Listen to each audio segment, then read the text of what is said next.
Black woman sat alone at a wedding. Korean mafia boss said, "Pretend you're my wife and dance with me." Before we jump back in, tell us where you're watching from. And if this story touches you, make sure you're subscribed because tomorrow I've saved something extra special for you. Now, let's continue. The August heat pressed against the hotel's glass walls as Jasmine adjusted her reflection in the powder room mirror.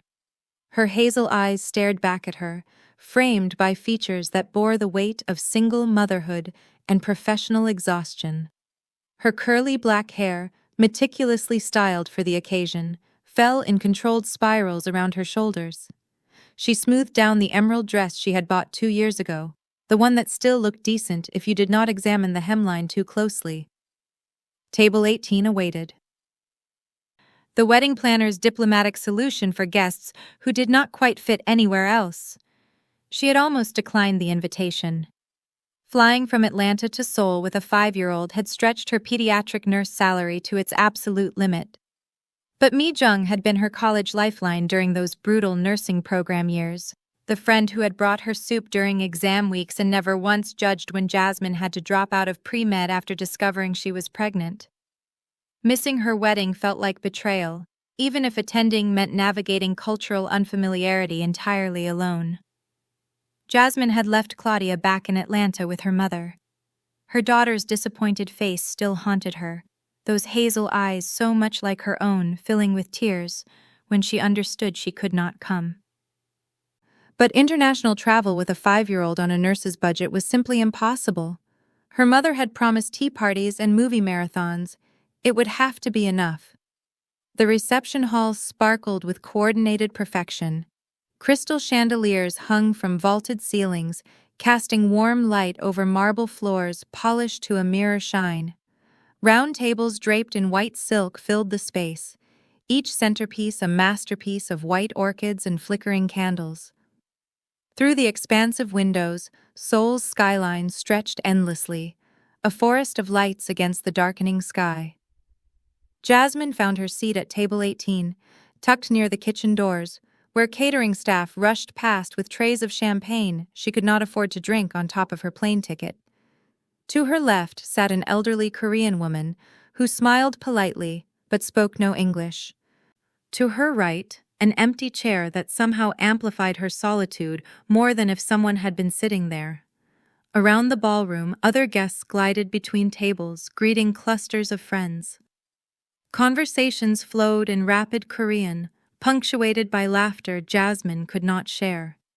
She was the only black woman in the room, a fact that had been politely ignored during the receiving line and unsubtly acknowledged in the whispers that followed her to her seat. She stirred her water, watching ice cubes collide, and wondered if anyone would notice if she left after dinner. The elderly woman beside her leaned over, speaking in halting English. "You, friend, bride?" "Yes," Jasmine replied, grateful for even basic conversation. "We went to university together, in America." The woman nodded, then asked the question Jasmine had been dreading all evening. "You, husband? Boyfriend?" "No, just me." The sympathy in the woman's eyes stung worse than outright pity. She patted Jasmine's hand and returned to her soup, the conversation apparently exhausted. Jasmine pulled out her phone, checking the time difference. Too early to call Claudia. Her daughter would still be at the park with her grandmother. She scrolled through photos instead. Claudia grinning gap-toothed at the camera, her curly black hair in 2 puffs, her small face a perfect miniature of Jasmine's own. The ache of missing her mixed with guilt at being relieved not to navigate this wedding with a restless 5-year-old in tow. Dinner began. 7 courses of beautifully prepared Korean food that Jasmine barely tasted. The couple to her left discussed their vacation home in Jeju Island. A group of young professionals across the table laughed about something work-related, their inside jokes impenetrable. Jasmine smiled when appropriate, nodded politely, and felt herself becoming more invisible with each course. Her phone buzzed. A text from her coworker back at the hospital in Atlanta. "How's the fancy wedding? Meet any hot Korean guys?" Jasmine nearly laughed. She typed back, "Sitting alone at the overflow table, living the dream." The response came quickly. "Their loss. You look gorgeous. Own it." If only it were that simple. Through the windows, she noticed clouds gathering over Seoul's skyline.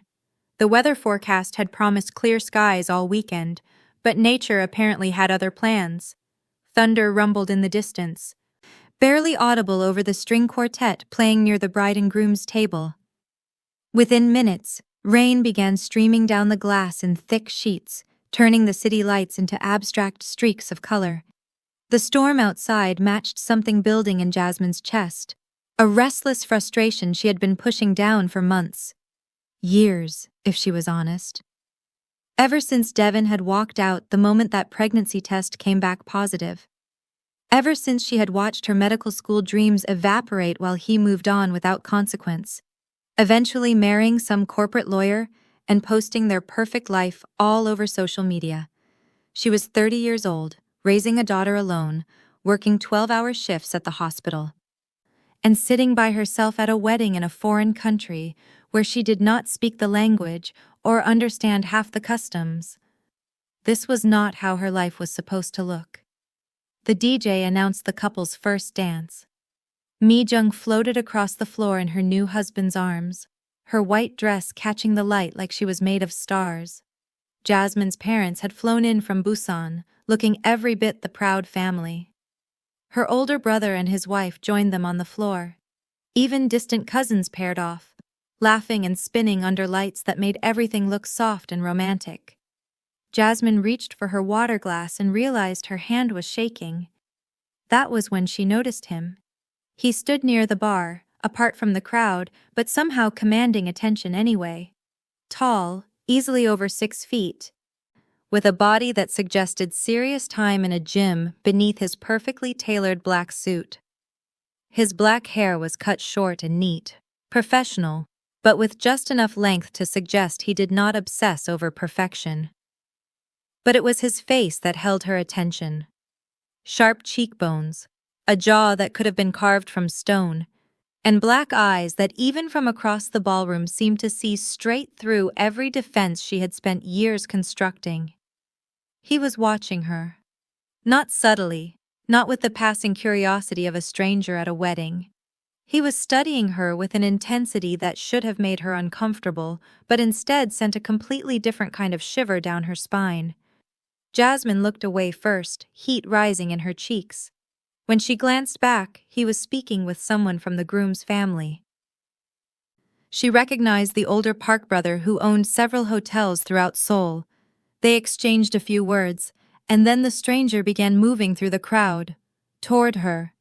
Her first instinct was to run, to grab her clutch and make some excuse about checking on Claudia, even though her daughter was literally on the other side of the planet.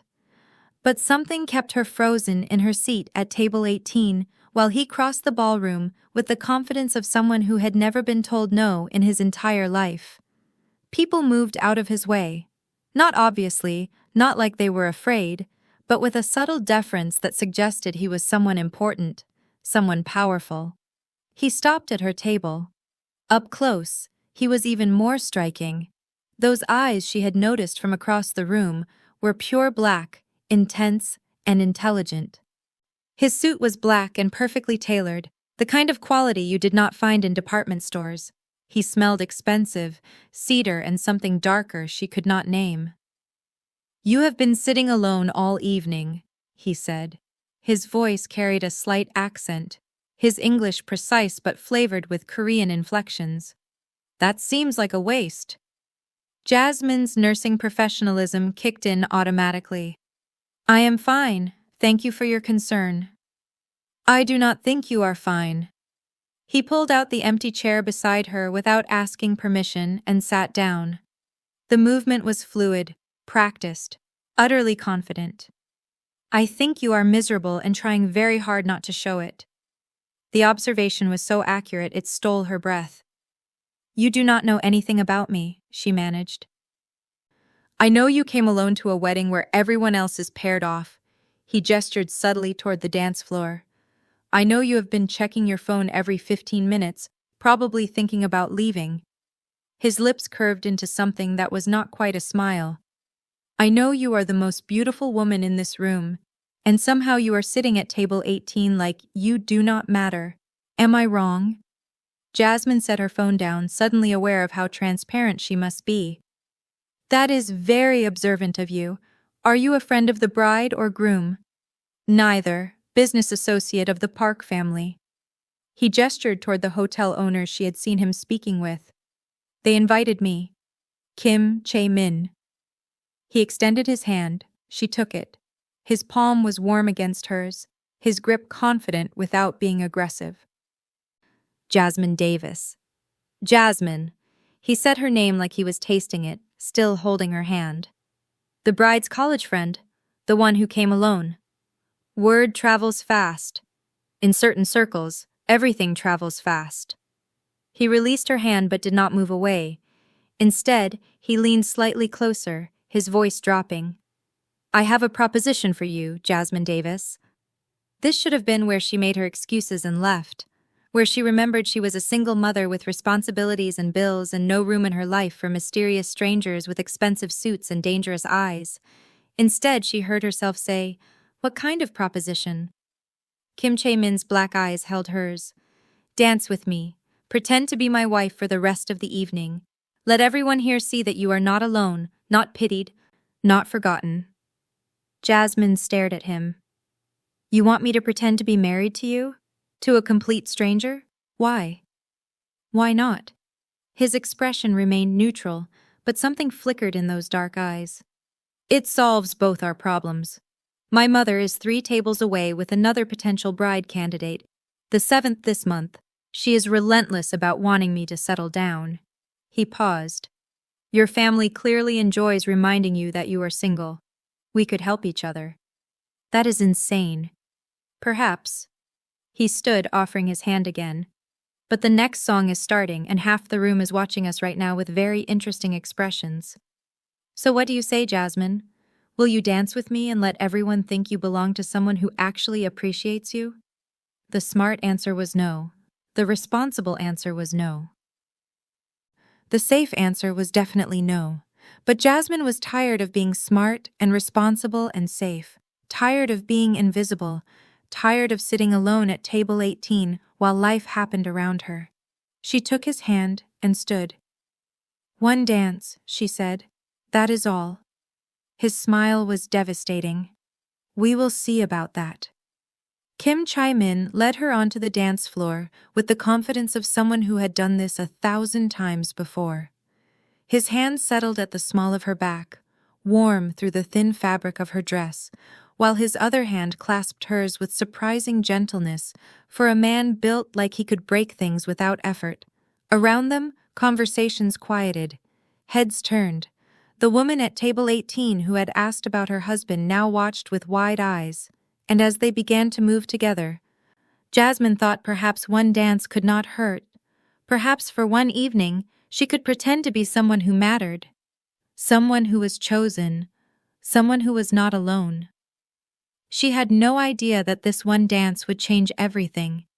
No idea that the man holding her so carefully was far more dangerous than he appeared. No idea that in 3 hours, men speaking Japanese would appear at her hotel room door, and this beautiful pretense would become a fight for survival. For now, there was only the music, and his hand on her back, and the rain streaming down the windows as Seoul watched them dance. The music swelled around them as Kim Chae-min guided Jasmine into the rhythm. His hand at the small of her back was firm but gentle, radiating warmth through the thin fabric of her emerald dress. His other hand held hers with a controlled strength that suggested he could be forceful if needed, but chose gentleness instead. Despite everything about him that should have intimidated her, his dangerous aura, his commanding presence, his obvious power, his touch was remarkably tender. They began to move. Jasmine had not danced like this in years.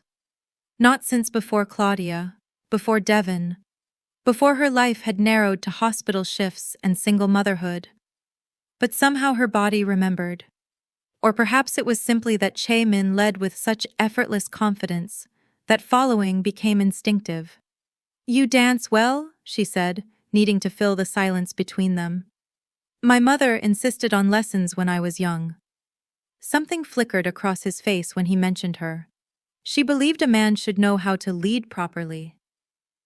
In dance and in life. She sounds like she was a strong woman. She was. His black eyes held a distant sadness.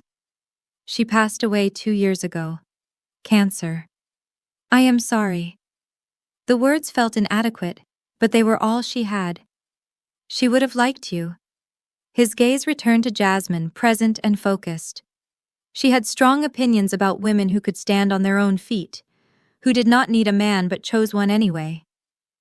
Is that what you think I am doing? Jasmine could not help the slight edge to her voice. Choosing you? We just met. This is pretend. For now. His hand pressed slightly more firmly against her back, guiding her through a turn. But pretend has a way of becoming real when two people are honest about what they want. Around them, other couples swayed to the music. But Jasmine was acutely aware that they had become the center of attention. Whispers followed them across the dance floor. Heads turned. The elderly woman from table 18 watched with her mouth slightly open. Everyone is staring, Jasmine murmured. Let them. Chae-min's voice was calm, unbothered. You are worth staring at. The compliment sent warmth through her chest. When was the last time someone had made her feel beautiful, worth noticing? Devon certainly never had, not even in the beginning when he had been pretending to care. So tell me, Jasmine Davis from Atlanta. Chae-min guided her smoothly through another turn. What brings a pediatric nurse to Seoul for a wedding, besides friendship? Mi Jung was my lifeline in university.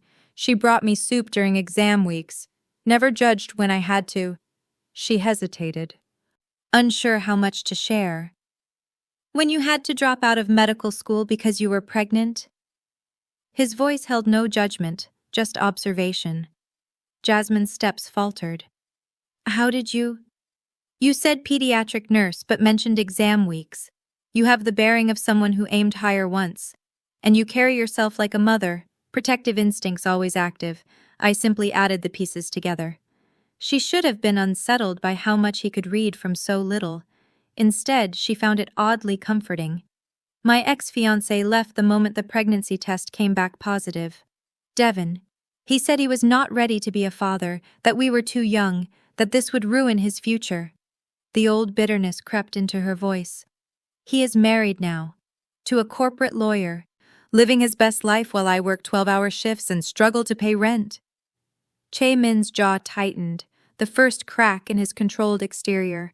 Men like that are predictable. They discard treasures because they cannot recognize value. I am not a treasure. I am exhausted single mother who bought this dress 2 years ago and flew across the world on a nurse's salary. Exactly. His black eyes held hers. You flew across the world for friendship.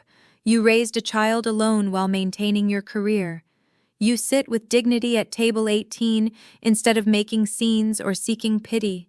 If that is not treasure, I do not know what is. Across the ballroom, Jasmine caught Mi Jung's eye. Her friend's expression was pure shock, mouthing in exaggerated English. Who is that? Jasmine suppressed a smile.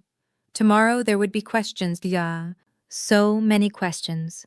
But that was tomorrow's problem. Near the bride's family table, she noticed older Korean guests leaning together, whispering. Some looked at Chae-min with clear recognition, their expressions mixing respect and wariness. A few even bowed slightly when his gaze passed over them, a subtle acknowledgement of hierarchy. Jasmine did not fully understand. The empty chair at table 18 no longer seemed pathetic. It seemed irrelevant. The song shifted to something slower, more intimate. Chae-min pulled her closer, eliminating the polite distance that had existed between them. Now she could feel the solid warmth of his chest, the controlled strength in his arms. My mother is watching from the family table, he murmured. his breath warm against her ear. "We should make this convincing." "What does that—" Jasmine started to ask. "May I?" His lips brushed her ear, then her cheek, giving her time to pull away. When she did not, when she found herself tilting her head in silent permission, he kissed her. It was brief, professional even, the kind of kiss a couple might share in public, respectful but purposeful. But it left Jasmine breathless. The room erupted in whispers. Camera flashes sparked in her peripheral vision. Somewhere, someone laughed in delight. The music continued, but she barely heard it over the rushing in her ears. Chaemin pulled back, his black eyes searching hers. Was that acceptable? She touched her lips, stunned by her body's reaction to what should have been pure performance. That was... Yes, fine. Good for the act. Good for the act, he repeated, something unreadable in his expression. Yes, of course. They continued dancing, but the air between them had shifted. Charged. Real in a way that made Jasmine's heart race. When the song ended, they were immediately descended upon. Mi-jung's mother appeared first, her face bright with curiosity and approval. She spoke in rapid Korean to Chaemin, who responded with smooth confidence. Whatever he said made the older woman beam. "I'm sorry," Mi-jung's mother said to Jasmine in careful English. "I did not know Mi-jung's friend had boyfriend. You keep secret, yes?" Jasmine floundered. "We prefer privacy," Chaemin interjected smoothly, his hand finding Jasmine's waist in a gesture that looked completely natural. Jasmine especially, after everything with her daughter's father, she wanted to be certain before making anything public. Mi-jung's mother nodded with understanding sympathy. "How long you together?" 6 months, Chaemin said without hesitation. "We met through a mutual business contact. I was very persistent. She said no to dinner 3 times before finally agreeing." "That sounds like Jasmine," the older woman laughed. "Always so serious. And your daughter? She knows about—" She gestured vaguely at Chaemin. "Claudia knows," Jasmine managed, finding her voice. Playing along seemed easier than explaining this was all pretense. "She is 5 years old, very excited about everything." 5 years old, Chaemin echoed, and Jasmine realized with a start that she had never told him her daughter's name or age, yet he wove the information in seamlessly, as if they had discussed it 100 times. "She has her mother's beautiful eyes," Mi-jung's mother touched her heart, clearly delighted. "You must bring her next time. I would love to meet her." "We will try," Chaemin promised. As Mi-jung's mother moved away, surely to spread this news to every guest in the ballroom, Jasmine turned to him. "How did you know her name? I never said—" "You showed me a photo," he said simply. "No, I did not." "Then I must have heard you mention it." His expression gave nothing away. "Does it matter?" It should have. It should have sent warning signals through her nervous system. But somehow, wrapped in his careful attention, it just felt like he had been listening. Really listening, in a way Devon never had. More guests approached. The groom's business partner, a heavy-set man in his 50s, clapped Chaemin on the shoulder. "Kim Chaemin, I did not know you were seeing anyone. This is the American nurse?" "Jasmine Davis," Chaemin introduced her. "Jasmine, this is Park Dongmin. He owns several hotels here in Seoul." "A pleasure," Jasmine said politely. "The pleasure is mine." Park Dongmin's eyes were shrewd, assessing. To Chaemin, he switched to Korean, the conversation flowing too rapidly for Jasmine to catch more than a few words, but she heard shipping and territory and agreement, words that seemed incongruous with hotel ownership. Chaemin's responses were brief, his tone polite but firm.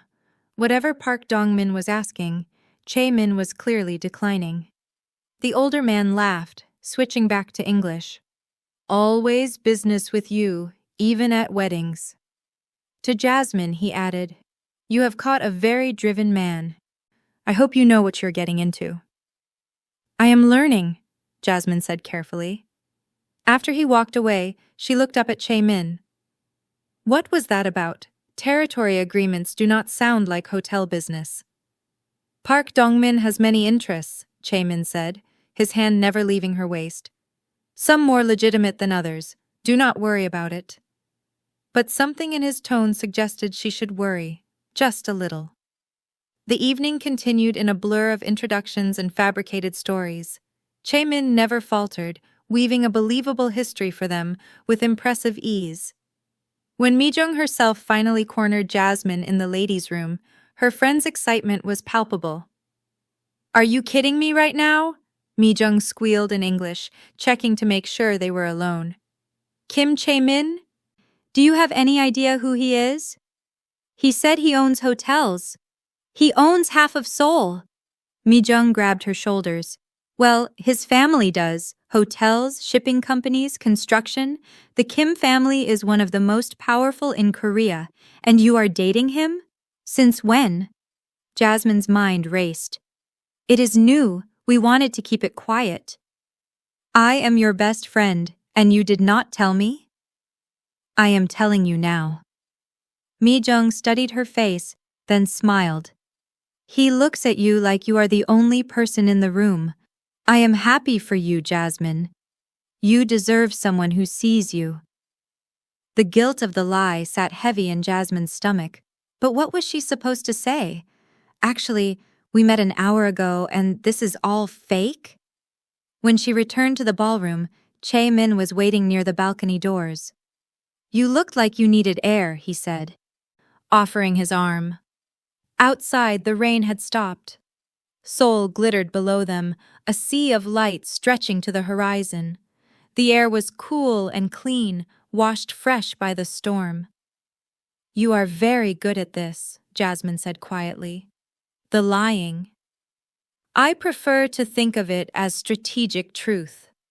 He leaned against the railing, his profile sharp against the city lights. Everything I said about you was honest. The timeline is the only fiction. You really think I am treasure? The question escaped before she could stop it. He turned to face her fully.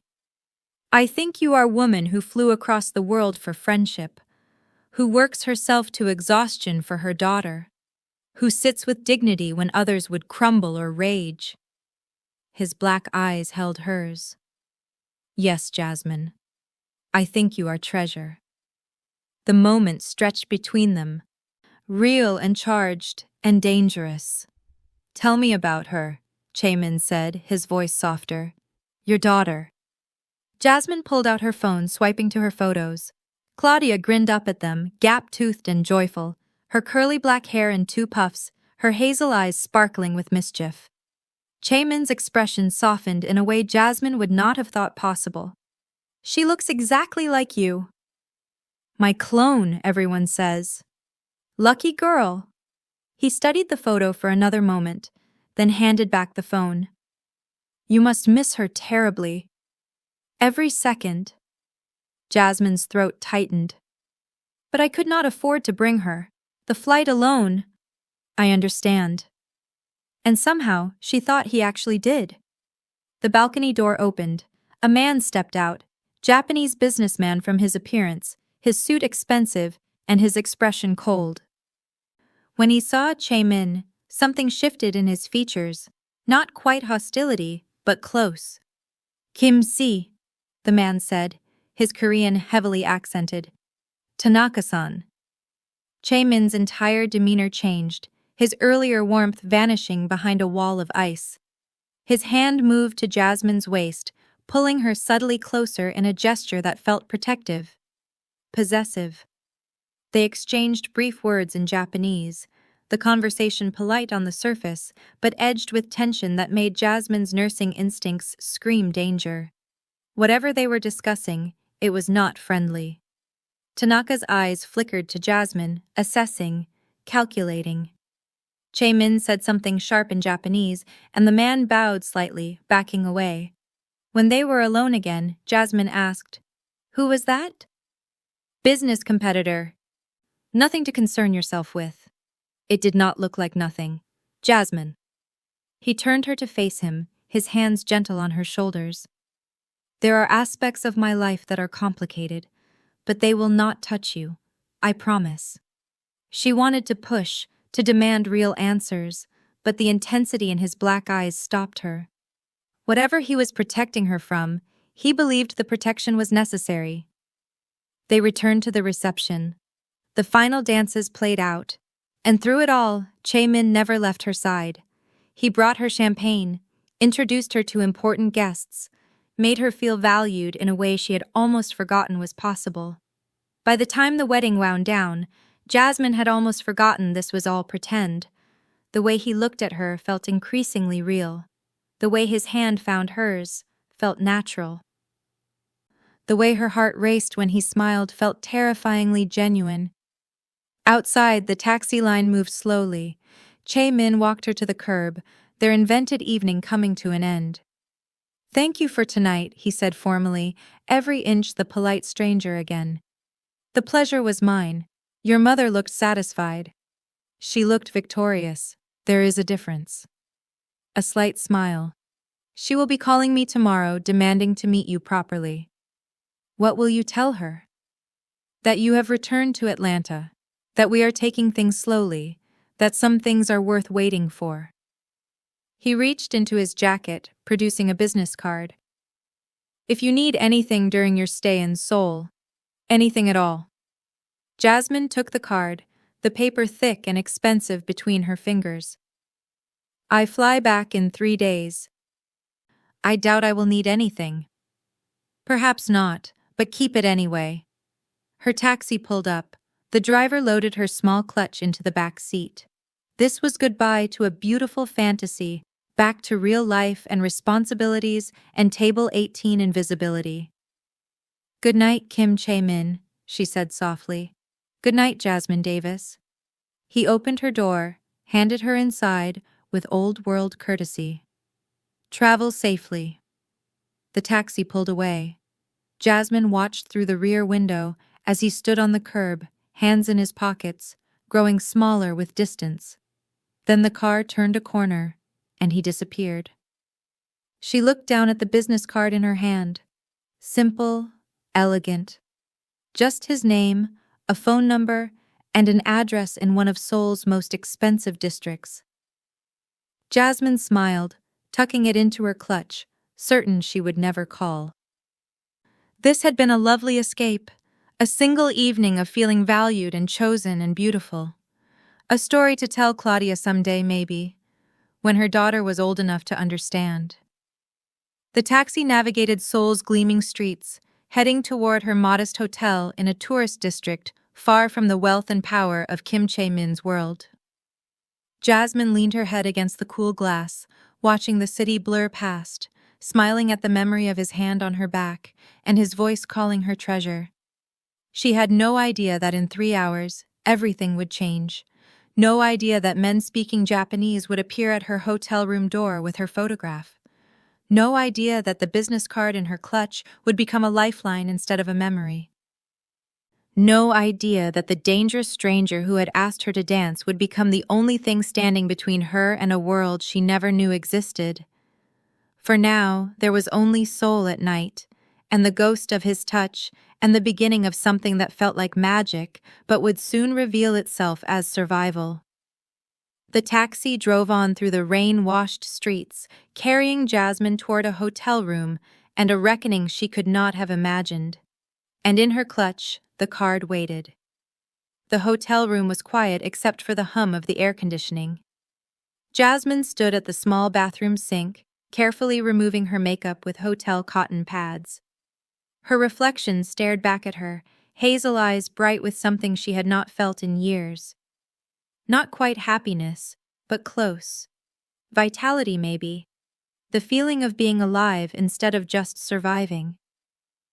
It was 1:47 a.m. The wedding had ended 2 hours ago, but sleep felt impossible. She changed into comfortable cotton pajamas, hanging the emerald dress carefully in the narrow closet. Her fingers lingered on the fabric, remembering Chae-min's hand at her waist, the way he had guided her across the dance floor like she was precious, like she mattered. Guilt twisted in her stomach. She had spent an entire evening being romanced by a stranger while Claudia was thousands of miles away. What kind of mother did that? What kind of mother enjoyed herself so much she almost forgot about her daughter? Jasmine picked up her phone, calculating time differences. 7 in the morning in Atlanta, too early to call. Her mother would still be sleeping, and Claudia would be curled up in the guest bed, her curly hair a wild halo on the pillow. She scrolled through her photos instead, smiling at her daughter's gap-toothed grin. Tomorrow she would call. Tomorrow she would hear all about the tea parties and movies and whatever adventures her mother had planned. Tonight, she could allow herself these memories. The dance, the kiss, the way Kim Chae-min had made her feel seen. Her phone buzzed with a notification. Mi-jung had posted wedding photos to social media already. Jasmine clicked through them, watching the evening replay and curated highlights. The ceremony, the first dance, the reception. Then she froze. There she was, in Chae-min's arms, his hand at her back, her face tilted up toward his. The photographer had caught them mid-spin, the moment right before he had kissed her. The image was striking, beautiful even. They looked like they belonged together. The photo already had dozens of likes and comments, most in Korean she could not read, but some were in English. Beautiful couple. Who is she? Kim Chae-min finally settling down? Jasmine's finger hovered over the screen, torn between deleting the tag and leaving it. It was just one photo. What harm could it do? She set the phone down, suddenly exhausted. The adrenaline of the evening was finally wearing off, leaving behind the familiar weight of her real life. Tomorrow she would go back to being just Jasmine, pediatric nurse, single mother, woman who sat alone at table 18. But tonight, she could pretend a little longer. She was just climbing into bed when the knock came. Sharp, authoritative. 3 rapid strikes against the door. Jasmine glanced at the clock. 2:03 a.m. Probably hotel staff with extra towels or some other service she had not requested. She padded to the door in bare feet, not bothering with the peephole, and opened it. 3 men stood in the hallway. They wore dark suits despite the late hour, their expressions cold and professional. The one in front was older, maybe 50, with a scar running from his left eyebrow to his cheekbone. The 2 behind him were younger, broader, their hands clasped in front of them like bodyguards. They were not hotel staff. Yes? Jasmine's nursing instincts kicked in, the calm, professional voice she used with aggressive parents in the pediatric ward. Can I help you? The scarred man spoke in rapid Japanese, words she did not understand but delivered with clear authority. I am sorry, I do not speak Japanese, Jasmine said, already moving to close the door. A foot blocked it. Polished black shoe wedged firmly in the gap. The scarred man pulled out his phone, swiping to a photo. He turned the screen toward her. It was the wedding photo.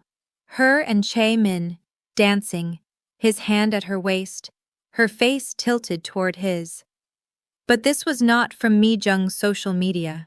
This was a zoomed-in shot, higher quality, taken from a different angle, professional surveillance, not casual photography. Ice flooded Jasmine's veins. The younger man on the left spoke in heavily accented English. You come with us. Mr. Kim will negotiate for your return. The words took a moment to process. Negotiate for her return. Like she was a package, a commodity, leverage. I do not know what you are talking about, Jasmine said, her voice steady despite the fear clawing at her throat. You have the wrong person. She pushed against the door, but the foot did not move. The scarred man spoke again in Japanese, his tone patient but firm. The translator repeated, You come with us now. No trouble. You stay safe. Make trouble. He shrugged.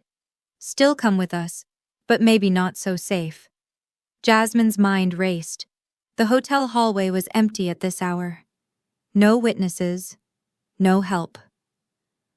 Her phone was on the nightstand 10 feet away.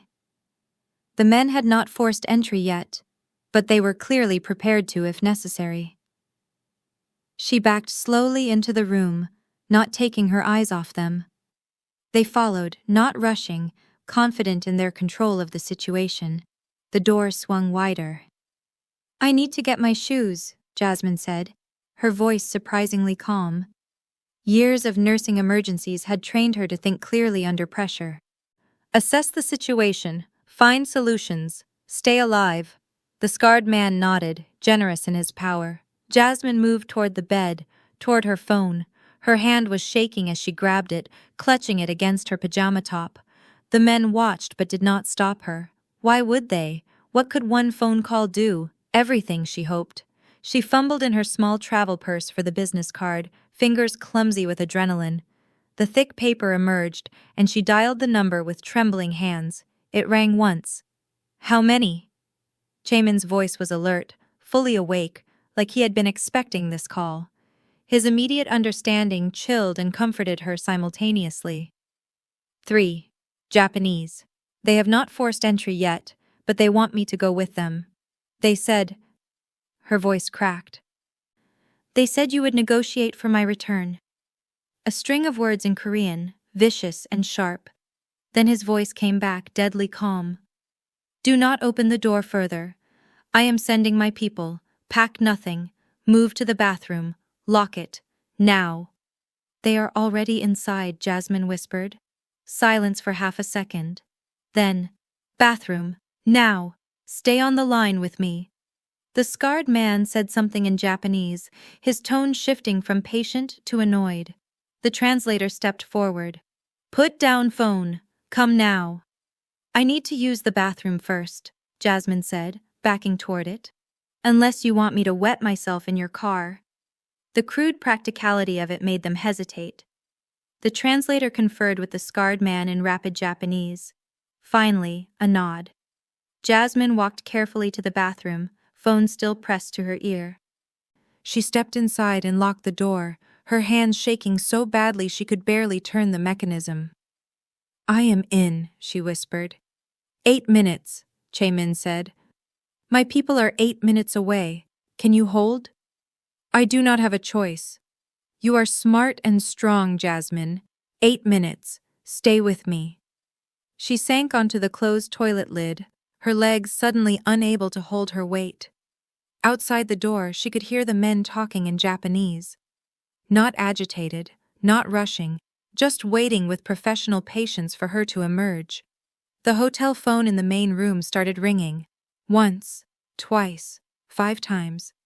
They were trying to lure her out, make her think it was hotel security or management. Her nursing training kicked in fully. Controlled breathing, assess the situation, stay calm. Panic killed patience. Panic would kill her. "Tell me about Claudia," Chaemin's voice came through the phone, low and steady. "What?" The request was so unexpected it jolted her. "Tell me about your daughter. Keep talking, keep breathing." Jasmine's throat was tight, but she forced words out. "She is 5 years old. She loves art, drawing, painting, anything with colors. She wants to be a veterinarian because she loves animals. Her favorite food is macaroni and cheese, the kind from the box, not homemade. She has my eyes and my hair and my stubborn streak. She sounds perfect. She is. She is everything." Tears burned Jasmine's eyes. "If something happens to me, my mother will raise her, but Chaemin, please, do not let them hurt my baby. Do not let them go after her." "Nothing is going to happen to you," his voice was steel. "And no one will touch Claudia. 6 minutes. Stay with me." A knock on the bathroom door. Firm, impatient. The translator's voice. "Time to go. Come out." "I am not feeling well," Jasmine called out, amazed her voice did not shake. "I think I ate something bad at the wedding." More Japanese conversation. They were getting suspicious. 4 minutes, Chaemin said in her ear. Jasmine thought of Claudia, of never seeing her daughter again, of her baby growing up with only photos of her mother. She thought of Devon, who had abandoned them, and the bitter irony that she might die because a stranger had shown her kindness at a wedding. She prayed. Not the casual prayers of everyday life, but the desperate pleas of someone facing real danger. Please, please let me see my daughter again. Please let me survive this. Please. The bathroom door handle rattled. They were testing it, seeing how solid the lock was. 2 minutes, Chaemin said. I can hear them. Hold on, Jasmine. 2 minutes. Then, like a gift from God, Korean voices erupted in the hallway. Authoritative, commanding, angry.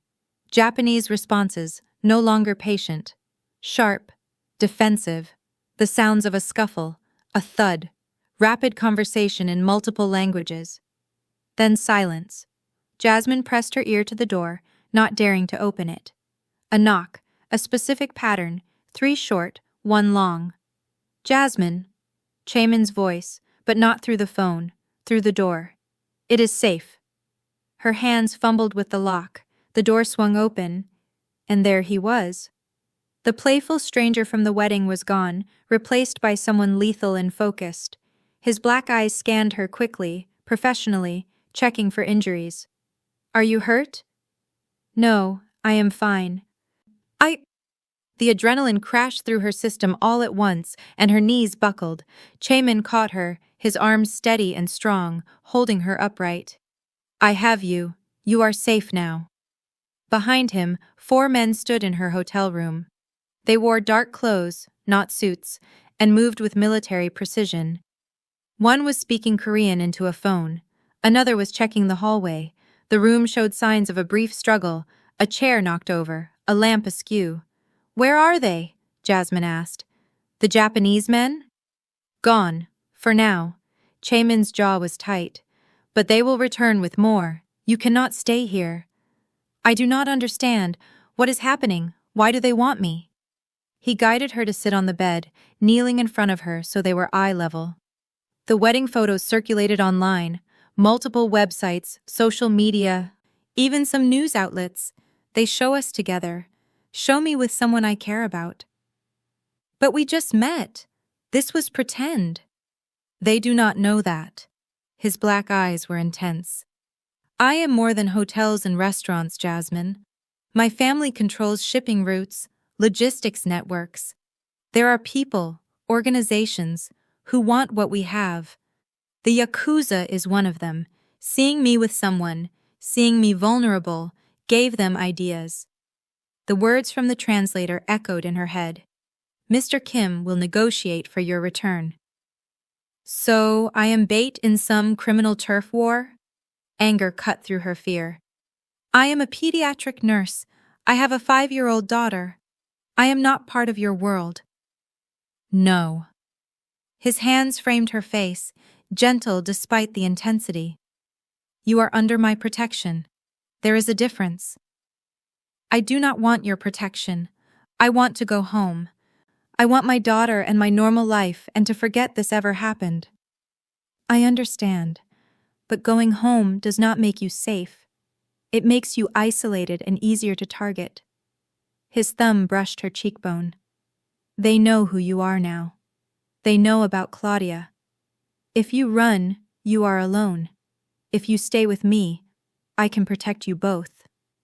The implications crashed over her. They know about my daughter? They will, if they do not already. These people are thorough.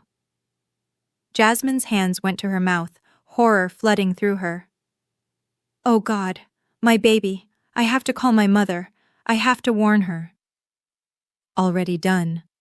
One of Chaemin's men approached, speaking in Korean. Chaemin nodded, then turned back to Jasmine. My people in Atlanta are already securing your daughter and mother. They will be on a private flight tomorrow morning, first class, full security. They will be here by tomorrow evening. I cannot afford private flights. I can barely afford regular flights. Money means nothing if I cannot keep you safe. He stood, pulling her gently to her feet. Pack nothing. Everything you need will be provided. We leave now. Where are we going? My home. You will stay with me until this is resolved. 2 of his men were already moving through the room, checking drawers, the closet, under furniture. Looking for tracking devices, she realized. Bugs. Things she had only seen in movies. One of them approached with her phone, speaking Korean to Chae-min. Your phone may be compromised, Chae-min translated. We will give you a new one. Same number, secure line. Everything was happening too fast. 6 hours ago she had been dancing. Now she was in protective custody. Her daughter being flown across the world, her entire life upended. This is insane, she whispered. This is my fault. Chae-min's voice was rough with something that might have been guilt. I asked you to dance. I made you visible. I brought this on you. Let me fix it. One of his men brought her small suitcase, the one she had not even unpacked. Another handed her shoes. A third was doing something with a device that looked like it belonged in a spy movie, scanning the walls and furniture. Within 5 minutes, they were ready to leave. Chae-min wrapped his jacket around her shoulders, covering her pajamas. 3-car convoy. You ride with me in the middle car. My people in front and behind. If anything happens, you get down and stay down. Understand? Jasmine nodded, numb. They moved into the hallway. The hotel was still quiet, undisturbed.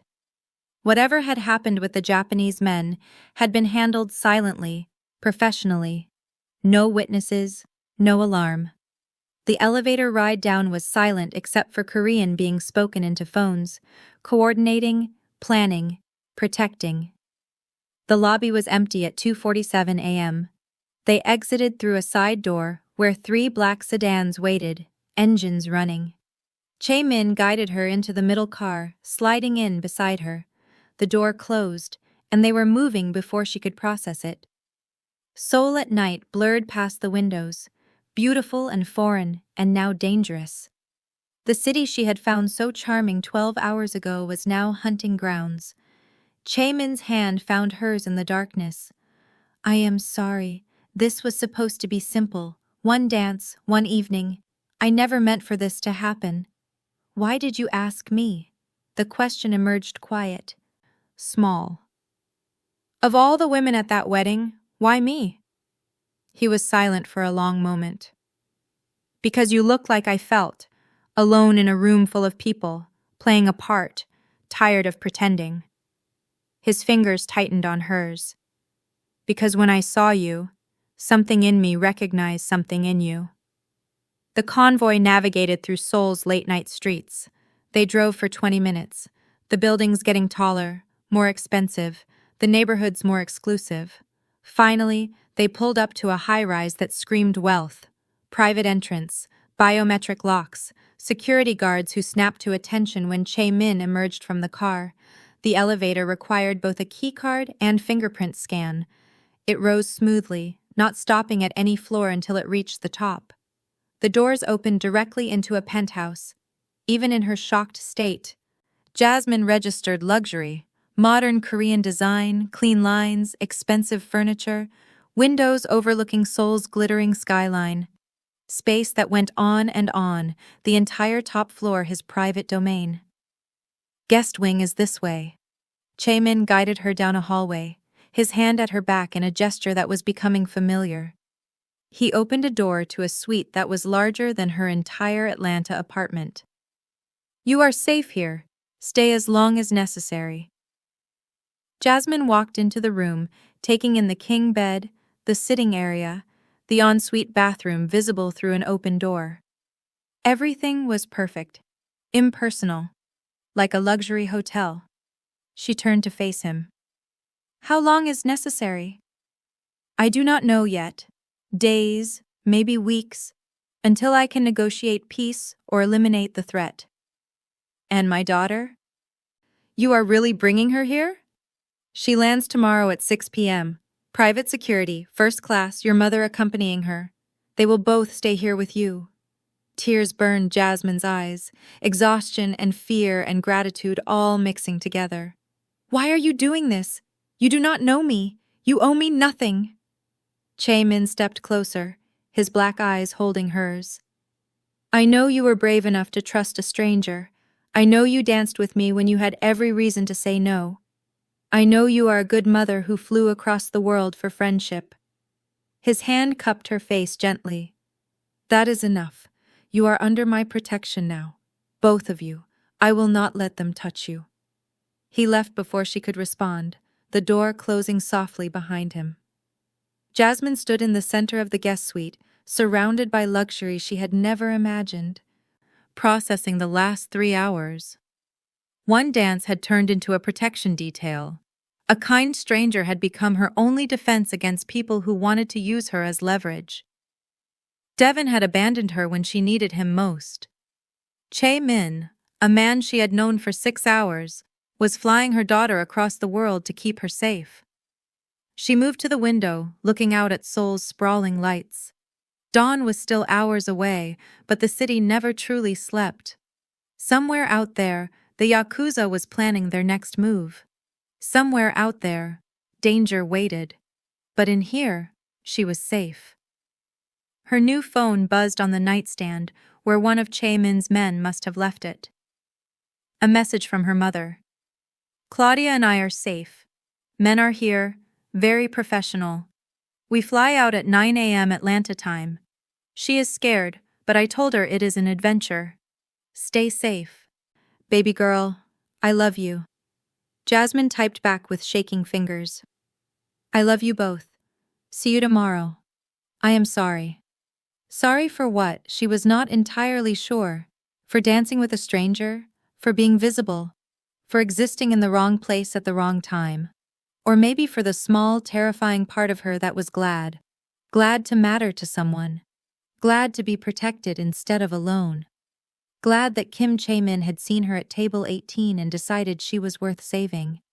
She climbed into the unfamiliar bed, still wearing his jacket because it smelled like cedar and safety. Through the windows, Seoul's lights blurred as tears finally came. Tomorrow, Claudia would arrive. Tomorrow, they would figure out what came next. Tonight, she could only hold on and pray that one dance would not cost everything. Jasmine woke to sunlight streaming through unfamiliar windows. For a moment, she forgot where she was. Then the events of the previous night crashed back. The Japanese men, the locked bathroom, Chae-min's rescue, and she sat up in the king bed, her heart racing. The guest suite looked different in daylight. Modern Korean design, clean lines, everything in shades of cream and soft gray. The space was easily as large as her entire Atlanta apartment. Through the windows, Seoul sprawled beneath a clear morning sky, beautiful and deceptive.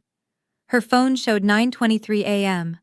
She had slept 5 hours, far less than she needed but more than she expected. A soft knock at the door. "Jasmine, are you awake?" Chae-min's voice, but gentler than last night's commanding tone. "Yes, give me a minute." She found a robe in the ensuite bathroom. Expensive silk that probably cost more than her monthly rent. When she opened the door, Chae-min stood in the hallway wearing casual clothes, dark jeans and a simple black shirt. His black hair was slightly messy, like he had run his fingers through it repeatedly. Without the tailored suit he looked younger, less intimidating, almost normal. "I made breakfast," he said. "You should eat." "You cook?" A slight smile. "I live alone. The choice was learn or starve." She followed him through the penthouse, taking in details she had missed in last night's chaos. The main living area was enormous, open concept, with a kitchen that belonged in a magazine. Everything was spotless, organized, the home of someone who valued control. On the kitchen island, he had set out a spread that made her stomach growl despite her nerves. Rice, soup, grilled fish, kimchi, and what looked like seasoned vegetables. A proper Korean breakfast. "I did not know what you liked," Chae-min said, gesturing for her to sit. "So I made too much." Jasmine slid onto a stool, her nurse's training recognizing the care in this gesture. Food as comfort, nourishment as protection. "You did not have to do this.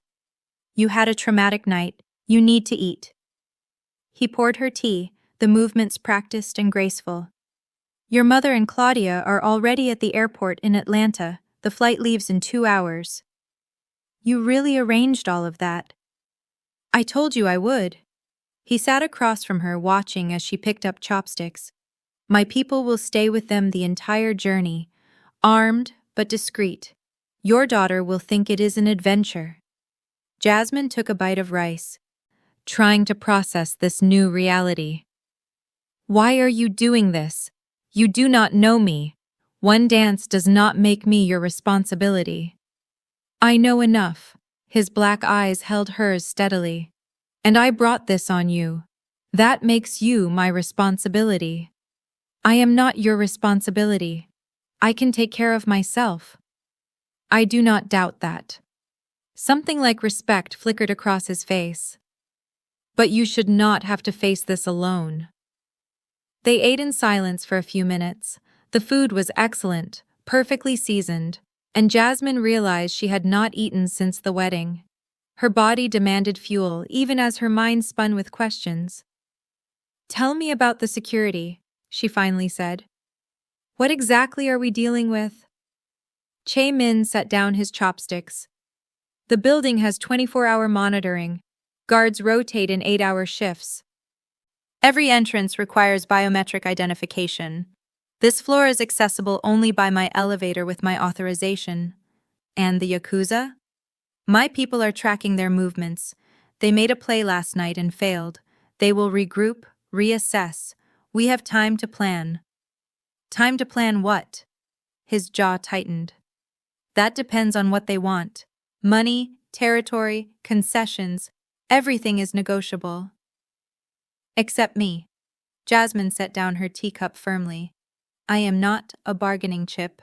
Neither is my daughter. No, you are civilians under my protection. That is not negotiable. The certainty in his voice should have comforted her. Instead, it highlighted how completely her life had spiraled out of her control. Yesterday morning, her biggest concern had been whether her dress looked acceptable for the wedding. Now she was in protective custody, her daughter being flown across the world, her entire existence dependent on this man's ability to keep them safe. How long? She asked quietly. How long before this is resolved? I do not know. Days, weeks. I am working on it. Weeks. The word settled like lead in her stomach. After breakfast, Che Min gave her a proper tour of the penthouse, the guest wing where she slept, his private quarters on the opposite side, the main living areas, a home office with multiple computer screens, a gym that looked professionally equipped, everything spotless and organized and lonely. You live here alone? Jasmine asked. Yes. I have cleaning staff who come twice a week, but otherwise, just me. He paused in the hallway, looking around as if seeing it through her eyes. It is too much space for one person. I know this. Why not get something smaller? Because I can afford this. Because my position requires certain appearances. His smile was self-deprecating. Because I am terrible at knowing what is enough. By afternoon, Jasmine was restless. She checked her phone obsessively, tracking the flight from Atlanta. Her mother had texted a photo of Claudia at the gate, grinning and holding a stuffed airplane one of Che Min's security team had given her. She thinks we are going on vacation, her mother had written. I did not know what else to tell her. Jasmine's response was helpless. Thank you, Mom. I am sorry for all of this. Just stay safe, baby girl. We will figure it out. At 6:47 p.m., Seoul time, Jasmine's phone rang. They have landed, Che Min said, appearing from his office. My people are bringing them directly here. 30 minutes. Those 30 minutes were the longest of Jasmine's life. She paced the living room, unable to sit, unable to focus on anything except the knowledge that her daughter was in this city, in this danger, because of one dance. When the elevator finally opened, Claudia burst out like a small hurricane. Mama! Jasmine dropped to her knees, catching her daughter in a fierce hug. Claudia's curly black hair tickled her face, her small body solid and real and safe in her arms. The 5-year-old chattered a mile a minute about the airplane and the nice men who gave her coloring books and how Grandma let her have 3 juice boxes. I missed you so much, Jasmine whispered into her daughter's hair, tears streaming down her face. I missed you too, Mama. Why are you crying? Grandma said this is an adventure. Happy tears, baby, just happy tears. Jasmine's mother emerged from the elevator next, looking exhausted but relieved. She was a shorter, rounder version of Jasmine, her hair more gray than black now, her face lined with years of hard work and harder choices. Oh, baby girl. She pulled Jasmine into a hug, Claudia squished between them. What have you gotten yourself into? I'm so sorry, Mom. We will talk later. Right now, let me meet this man who has turned our lives upside down. Chae-min had stayed back, giving them space for their reunion. Now he stepped forward, his dangerous edges carefully smoothed away. Mrs. Davis, I am Kim Chae-min. I apologize for the circumstances of your travel.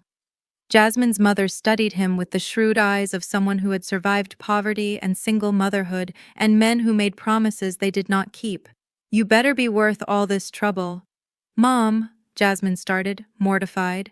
But Chae-min smiled, genuine and respectful. I will do my best to be. Claudia had been studying him with open curiosity. Suddenly she announced, Mama, is this your friend from the wedding? Grandma showed me pictures on the airplane. All the adults froze. Jasmine knelt to her daughter's level. Yes, sweetheart, this is Chae-min. We danced together at Aunt Mi-jung's wedding. Are you Mama's boyfriend? Claudia asked with 5-year-old bluntness. You are very tall. Chae-min knelt as well, bringing himself to eye level with the child. His entire demeanor softened in a way Jasmine would not have thought possible. I am your mother's friend. You can call me Chae-min. That is a funny name. Claudia, Jasmine warned. But Chae-min laughed, a genuine sound that transformed his face. It is a Korean name, just like yours is an American name. Both are good names. Claudia considered this seriously. Okay, can I see my room?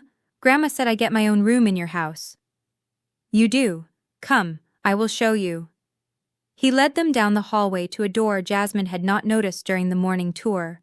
When he opened it, Claudia gasped. The room was perfect for a 5-year-old. Twin bed with a pink comforter, shelves lined with books and toys, a small desk with art supplies already organized in containers, stuffed animals arranged on a window seat. Everything a child could want. You did all this? Jasmine asked, stunned. In one day? I made calls. People delivered. He watched Claudia run from item to item, touching everything with wonder. She should be comfortable here. This must have cost a fortune. Money is not the issue. Her happiness is. Claudia found a set of colored pencils and immediately climbed into the desk chair, pulling out paper. Mama, can I draw? Of course, baby. For the next hour, they settled in. Jasmine's mother was given another guest room, smaller than Jasmine's but still luxurious. Claudia explored every corner of the penthouse under Chae-min's patient supervision. Jasmine watched them together, this dangerous man and her innocent daughter, and felt something shift in her chest. He was so gentle with Claudia, so genuinely interested in her rambling stories about kindergarten and her best friend Mia and the cat she wanted but could not have in their apartment. He knelt when she spoke to him, asked follow-up questions, treated her like a person instead of an inconvenience. Devon had never done that. Even before he left, he had treated Jasmine's pregnancy like an obstacle, an inconvenience disrupting his plans. By dinner time, they had fallen into an unexpected rhythm. Chae-min ordered Korean food from a restaurant he apparently owned, and they ate together at the large dining table. Claudia demanded to try everything, her adventurous palate delighting Chae-min. She has good taste, he said, watching her tackle kimchi without flinching. She eats everything, Jasmine's mother said. Never met a food she did not like. After dinner, Claudia started to fade. The long flight and time difference were catching up. She crawled into Jasmine's lap, her small body heavy with exhaustion. Mama, I am tired. Let's get you ready for bed, baby. Bath time was in Claudia's ensuite bathroom, which had clearly been stocked for a child. Kid-friendly soap, soft towels, even a rubber duck. Jasmine helped her daughter into pajamas, marveling at how normal this felt despite the surreal circumstances. When she carried Claudia back to her new room, Chae-min was waiting in the hallway with a book. I thought she might like a bedtime story, he said, almost shy. Korean folk tale. I can read it in English. Claudia perked up. A story? Yes. Please. So Jasmine found herself sitting on the edge of her daughter's bed while Chae-min settled in the nearby chair and read about a tiger and a woodcutter and magic that saved the day. His English was careful, his accent making the words sound exotic and beautiful. Claudia's eyes were already closing before he finished. The end, Chae-min said softly, closing the book. Thank you, Claudia mumbled, already half asleep. That was a good story. Jasmine tucked her in, kissing her forehead. Sweet dreams, baby. I love you. Love you, Mama. Then, unexpectedly, night Chae-min. Good night, Claudia. They left her door cracked open, a nightlight glowing softly. In the hallway, Jasmine finally allowed herself to feel the full weight of the day. Thank you, she said quietly. For everything. The room, the story, all of it. She is a wonderful child. You have done well raising her. I have done my best. They walked to the living room, where Jasmine's mother had already retreated to her own room, claiming exhaustion. The penthouse was quiet except for the hum of the city below. Would you like tea? Chae-min asked. I would like answers. Jasmine turned to face him. How long can this really go on? We cannot live like prisoners indefinitely. You are not prisoners. His voice was patient but firm. You are protected. There is a difference. Protected prisoners, then. She crossed her arms. Claudia deserves a normal life. She deserves to go to her own school, see her own friends. I need to work. We cannot just hide here forever. I know. He ran a hand through his black hair, frustration breaking through his calm exterior. I am working on a solution, but these things take time. The Yakuza does not negotiate quickly. What kind of solution? I cannot give you details yet, but trust me, Jasmine. I will end this. Trust. He was asking for trust from a woman who had learned the hard way that trust led to abandonment. Devin asked me to trust him, she said quietly. He promised he would be there. He promised we would figure it out together.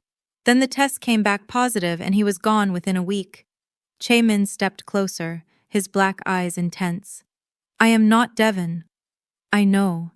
You are a criminal who has known me for 2 days and has already done more for my daughter than her own father ever did, which somehow makes this worse, because I do not know why.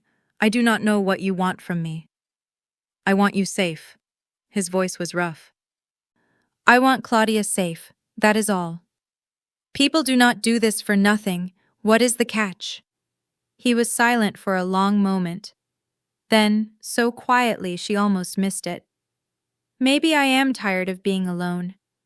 Maybe when I saw you at table 18, I saw someone who understood that feeling. Maybe protecting you is as much for me as it is for you. The honesty stole her breath. Before she could respond, his phone buzzed. He glanced at it, his expression hardening. Excuse me. I need to take this. He disappeared into his office, the door closing firmly. Jasmine sank onto the couch, exhausted and overwhelmed. Through the windows, Seoul glittered with a million lights. Somewhere out there, people were planning how to use her as leverage. Somewhere out there, danger waited. But in here, her daughter slept safely in a room filled with toys. In here, a man who owed her nothing was working to protect her. In here, against all logic, she was starting to feel something dangerous, something that felt terrifyingly like hope. Her phone buzzed, a message from Claudia's new school in Atlanta asking about her prolonged absence. Jasmine stared at it, reality crashing back. They had lives to return to, responsibilities, routines. This penthouse fantasy could not last forever. The office door opened. Chae-min emerged, his face carefully neutral. "What is it?" Jasmine asked, knowing bad news when she saw it. "My people trace the security breach. Someone has been watching the building, tracking our patterns." "The Yakuza." "Yes, they are planning something." He looked at her, and for the first time, she saw real worry in his black eyes. "This is going to get worse before it gets better."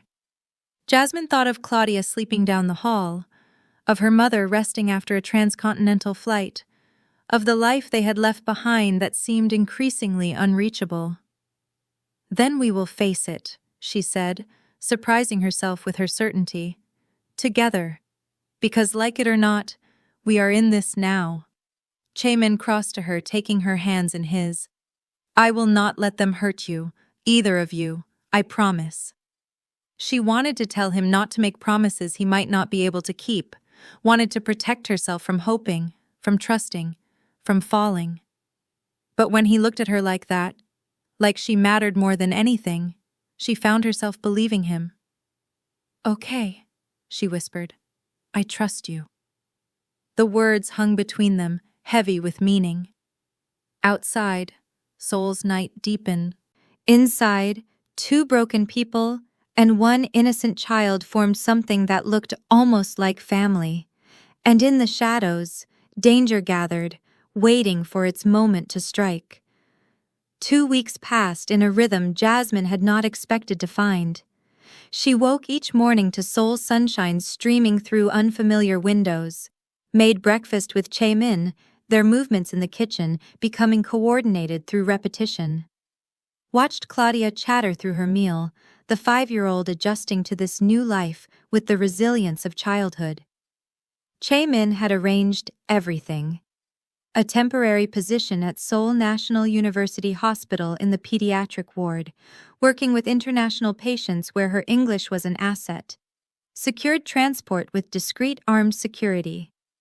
Enrolled Claudia in an international kindergarten program where she could continue her education while they waited for this situation to resolve.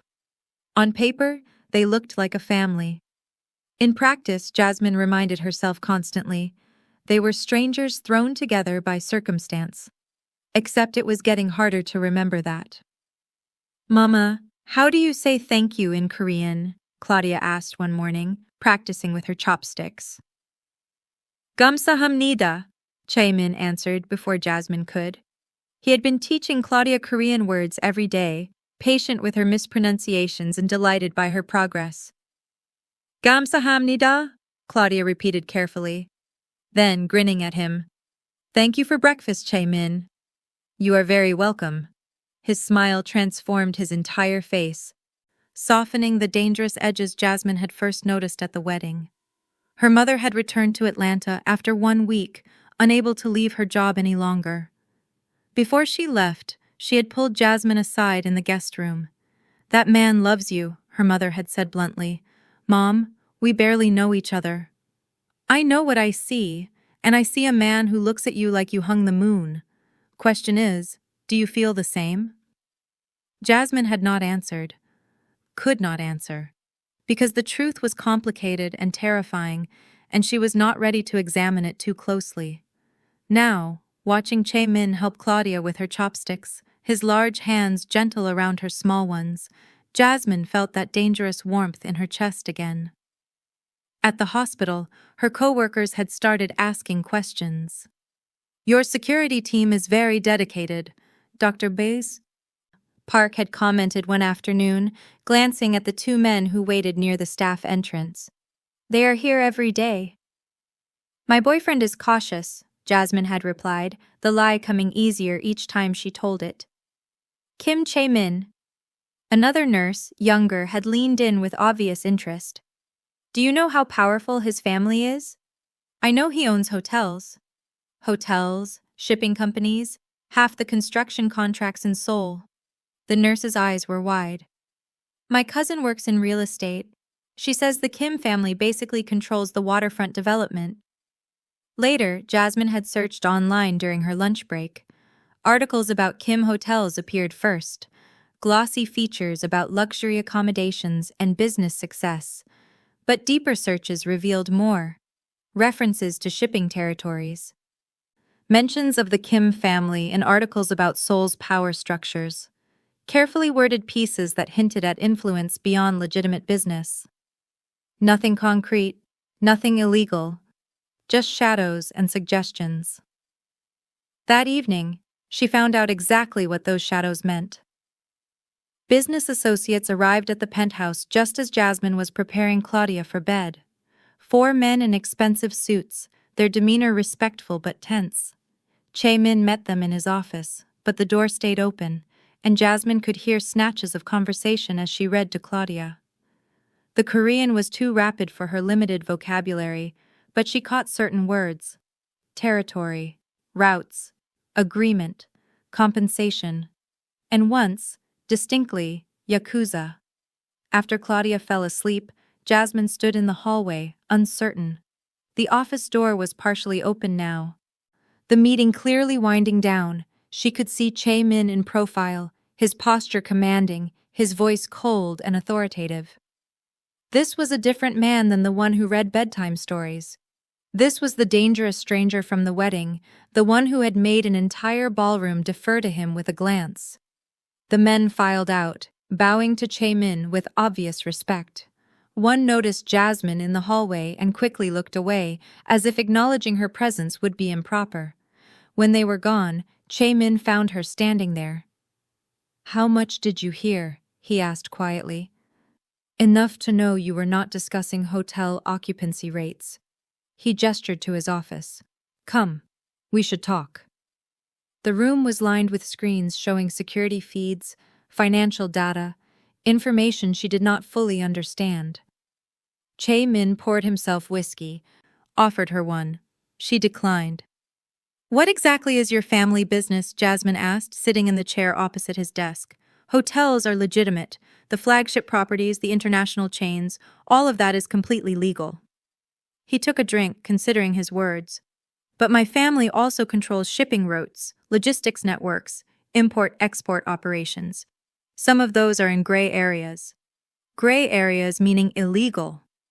Gray areas meaning we operate in spaces where Korean law is flexible, where government officials look the other way because we provide services they need, where we pay taxes on some activities and not on others."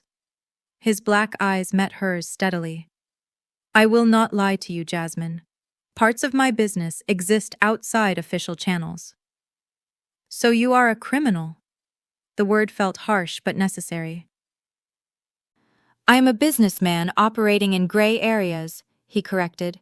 "In Seoul, the lines are different than in America. Family connections, influence, understanding between powerful groups, these matter more than legal definitions." Jasmine stood, pacing to the window. Seoul glittered below, beautiful and deceptive. "You let me bring my daughter into a criminal world, into danger I did not understand. I brought you into my protection." He set down his glass, voice firm. "Everything else is the same as before. You just know the truth now. The truth is that I am living with a man who operates outside the law, that my daughter is sleeping down the hall in a house bought with illegal money. That money also keeps you safe." Chae-min stood, not approaching but holding his ground. "Those gray operations give me the power to negotiate with the Yakuza, the influence to protect you. Would you rather I be powerless and legal or powerful and gray?" The question froze her, because he was right.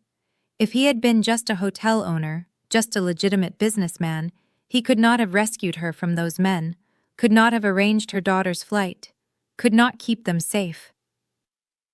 "I am not asking you to approve," Chae-min said quietly. "I am asking you to understand. This is my world. I did not choose it. I was born into it. But I have made it into something I can live with." "And what am I in this world?" Jasmine turned to face him. "What is my daughter? Complications? Weaknesses?"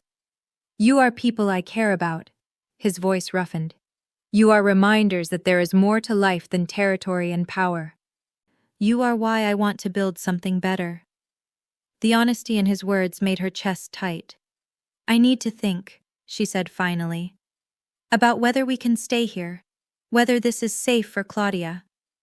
Think all you need, but know this." He crossed to her, close but not touching. "I will protect you with everything I have, legal or illegal, proper or gray. I will keep you both safe. That is my promise." She wanted to push him away, wanted to grab Claudia and run back to Atlanta and their simple, struggling, normal life. But when she thought about actually leaving, about walking away from this man who had shown her more care in 2 weeks than Devin had in 2 years, something in her rebelled. The next morning, Jasmine found Che Min making breakfast as usual. He looked up when she entered, uncertainty flickering across his features. "We are staying," she said simply. Relief washed over his face. "You are certain?" "No, but I am choosing it anyway." She sat at the island, accepting the tea he poured. "Claudia is happy here, safer than she would be alone in Atlanta. And you have been nothing but honest with me, which is more than I can say for most people in my life. Thank you." The words were quiet, weighted with meaning. Claudia bounded in moments later, her energy infectious. "Can Che Min take me to school today? Please, Mama?" Jasmine looked at him. He nodded. "I have time this morning." Watching them leave together, Claudia's small hand in his large one, Jasmine felt something shift inside her. This was not just protection anymore. This was not just a temporary arrangement. This was starting to feel like family. At the hospital that afternoon, Jasmine was reviewing patient charts when her phone buzzed. A message from Che Min. "My team found something. We should talk tonight." The words sent anxiety through her, but she forced herself to focus on work.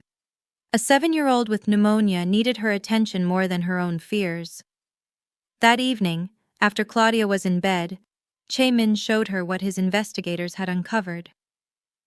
"The wedding photos were uploaded from the venue itself," he explained, pulling up digital forensics on one of his office screens. "We traced the IP address, cross-referenced it with the guest list, and narrowed it to 3 people." "Who?" "One was eliminated quickly, an elderly aunt with no digital footprint. Another was the photographer, but his equipment was clean." Che Min pulled up a photo. "The third is Sarah Park, Mi Jung's university friend." Jasmine recognized her. Quiet woman, had seemed nervous at the wedding. Why would she leak photos to the Yakuza? Her brother has severe gambling debts. 200 million won, approximately $150,000 in American money. More files appeared on screen. The debt came due the week before the wedding. The Yakuza offered a deal. Information about me in exchange for forgiveness. She sold me out to save her brother. Jasmine felt sick. She sold information. She probably did not know they would target you specifically. His jaw tightened. "But yes, her choice put you in danger." "What happens to her now?" "That depends on what you want." The question surprised her. "What I want?" "You are the one who was threatened. You have a say in this." Jasmine thought about it. About Sarah's desperate face at the wedding, about having a brother you loved enough to make terrible choices for. "I want to talk to her, to understand." Che Min arranged the meeting for the next evening. A safe house on Seoul's outskirts, neutral territory with security but not overtly threatening. Sarah Park was already there when they arrived, clearly terrified. Bruises on her arms suggested she had been handled roughly by someone. When she saw Jasmine, tears immediately started falling. "I am so sorry. I am so sorry. I never meant for anyone to get hurt." Jasmine's nursing instincts overrode her anger. She checked the bruises, professional and gentle. "Who did this to you?" "The Yakuza. When they found out Che Min had protected you, that their leverage did not work, they were angry." Che Min's expression darkened, but he stayed silent, letting Jasmine lead. "Tell me about your brother," Jasmine said. The story came out in broken pieces. Youngsu's gambling addiction, The mounting debts, the threats against both of them, the Yakuza's offer that had seemed like salvation. They showed me pictures, Sarah whispered, of what they did to other people who did not pay. I could not let that happen to Youngsu. He is all the family I have left. Jasmine sat back, processing. She thought about Claudia, about the lengths she would go to protect her daughter, about desperation that made terrible choices seem reasonable. I understand protecting family, she said finally. I have a daughter. I would do terrible things to keep her safe. Sarah looked up, shocked. You forgive me? I did not say that. I said I understand. There is a difference. Chae-min stepped forward. Where is your brother now? They are holding him, at a warehouse near the docks, as insurance that I do not talk. And the debt? Still there. They said if I helped them leverage you, it would be forgiven. But that failed, so now… Sarah's voice broke. Now I do not know what happens to him. Chae-min glanced at Jasmine, a question in his black eyes. She nodded slightly. I have a proposal, he said to Sarah. You give me everything. Names, locations, what they asked about me, who their contacts are. In exchange, I negotiate for your brother's release and debt forgiveness.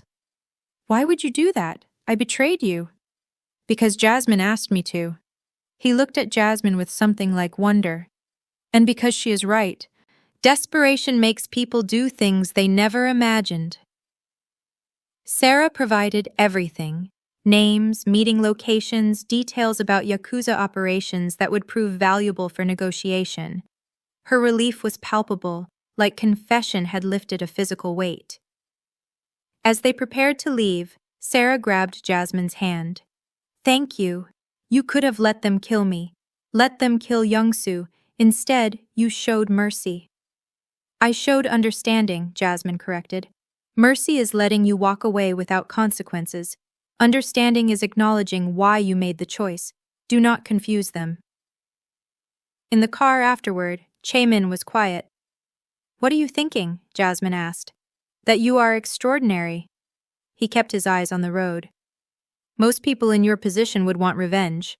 You offered understanding instead. I am a nurse. We see people at their worst and try to find their best anyway. It is more than that. He pulled the car to the side of the road, turning to face her fully. You have compassion I have never seen in my world. Strength without cruelty. It makes me want to be better. The intensity in his black eyes made her breath catch. Chae-min. I know this started as pretense. One dance, one evening, solving each other's problems. His hand reached across, cupping her face gently. But it is not pretense anymore. Not for me. Not for me either, she whispered.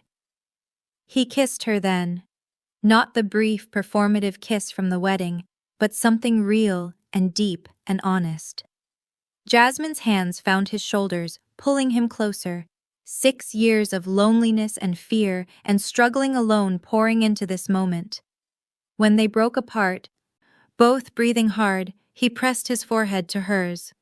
Stay with me, he murmured. Not because of protection, not because of danger. Stay because you want this too. I want this, she admitted. I am terrified, but I want this. They drove back to the penthouse in charged silence, hands linked across the console. When they entered, Claudia was still awake somehow, sitting with the overnight security guard and drawing. Mama! Chae-min! She ran over, brandishing a picture. I drew us, see? That is you, and that is Mama, and that is me. We are a family. In the crude crayon drawing, 3 figures held hands, a tall man, a woman, and a small girl between them. Jasmine's throat tightened. That is beautiful, sweetheart, she managed. Can we be a family for real? Claudia asked with devastating innocence.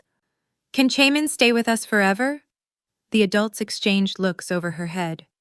We are working on it, Chae-min said gently. But yes, I would like that very much. Satisfied, Claudia allowed herself to be tucked into bed. When Jasmine emerged from her daughter's room, Chaemin was waiting in the hallway. "I meant it," he said. "What I told her. I would like forever with you both." "Ask me again when this is over," Jasmine replied. "When the Yakuza is handled, and we are truly safe. Ask me when we are free to choose each other without fear.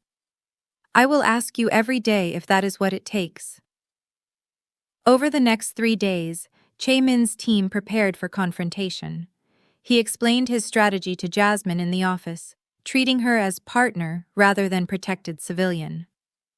"I am offering 2 Pacific shipping routes," he said, pointing to a map. "They look valuable, but new maritime regulations will make them worthless within 6 months. The Yakuza does not know this yet. So you are giving them something that appears valuable but actually is not." "Exactly. In exchange, they release Sarah's brother, forgive his debt, and most importantly, establish civilian immunity going forward." Civilian immunity? A rule that families, children, uninvolved people are off limits. "You were targeted because I cared about you. I want to make sure that never happens again, to anyone." Jasmine studied the map, thinking, "They might not agree to immunity. It limits their leverage. Then I make them understand why it benefits everyone. Their people have families too. Mutual protection serves all parties." "When does this happen?" "Tomorrow night, midnight, dockside warehouse." Fear shot through her. "That is dangerous." "Very. Which is why you and Claudia will stay here with extra security." "No." Jasmine stood, firm. "I am coming with you." "Absolutely not. This started with me. I should be there." "Jasmine, these are dangerous people. If something goes wrong, then I face it with you." She crossed her arms. "I am not a damsel who needs rescuing. I am your partner in this." They argued for an hour. Finally, Chaemin relented with conditions. She would follow his lead completely, stay behind his security, leave immediately if he gave the signal. The next evening, Jasmine said goodnight to Claudia with a fierce hug. "Where are you going, Mama?" her daughter asked, sensing something. "Chaemin and I have to take care of something important." "Grandma is going to video call you before bed, okay?" "Okay, but come back soon." "I will, baby, I promise." As they prepared to leave, Claudia ran back out in her pajamas. "Chaemin, protect Mama." He knelt, solemn as a vow. "With my life, little one." In the car heading to the docks, Jasmine's phone buzzed. A message from Sarah. "My brother is there. They are using him as insurance. Please, please save him." She showed it to Chaemin. "We will," he promised. "That is the plan."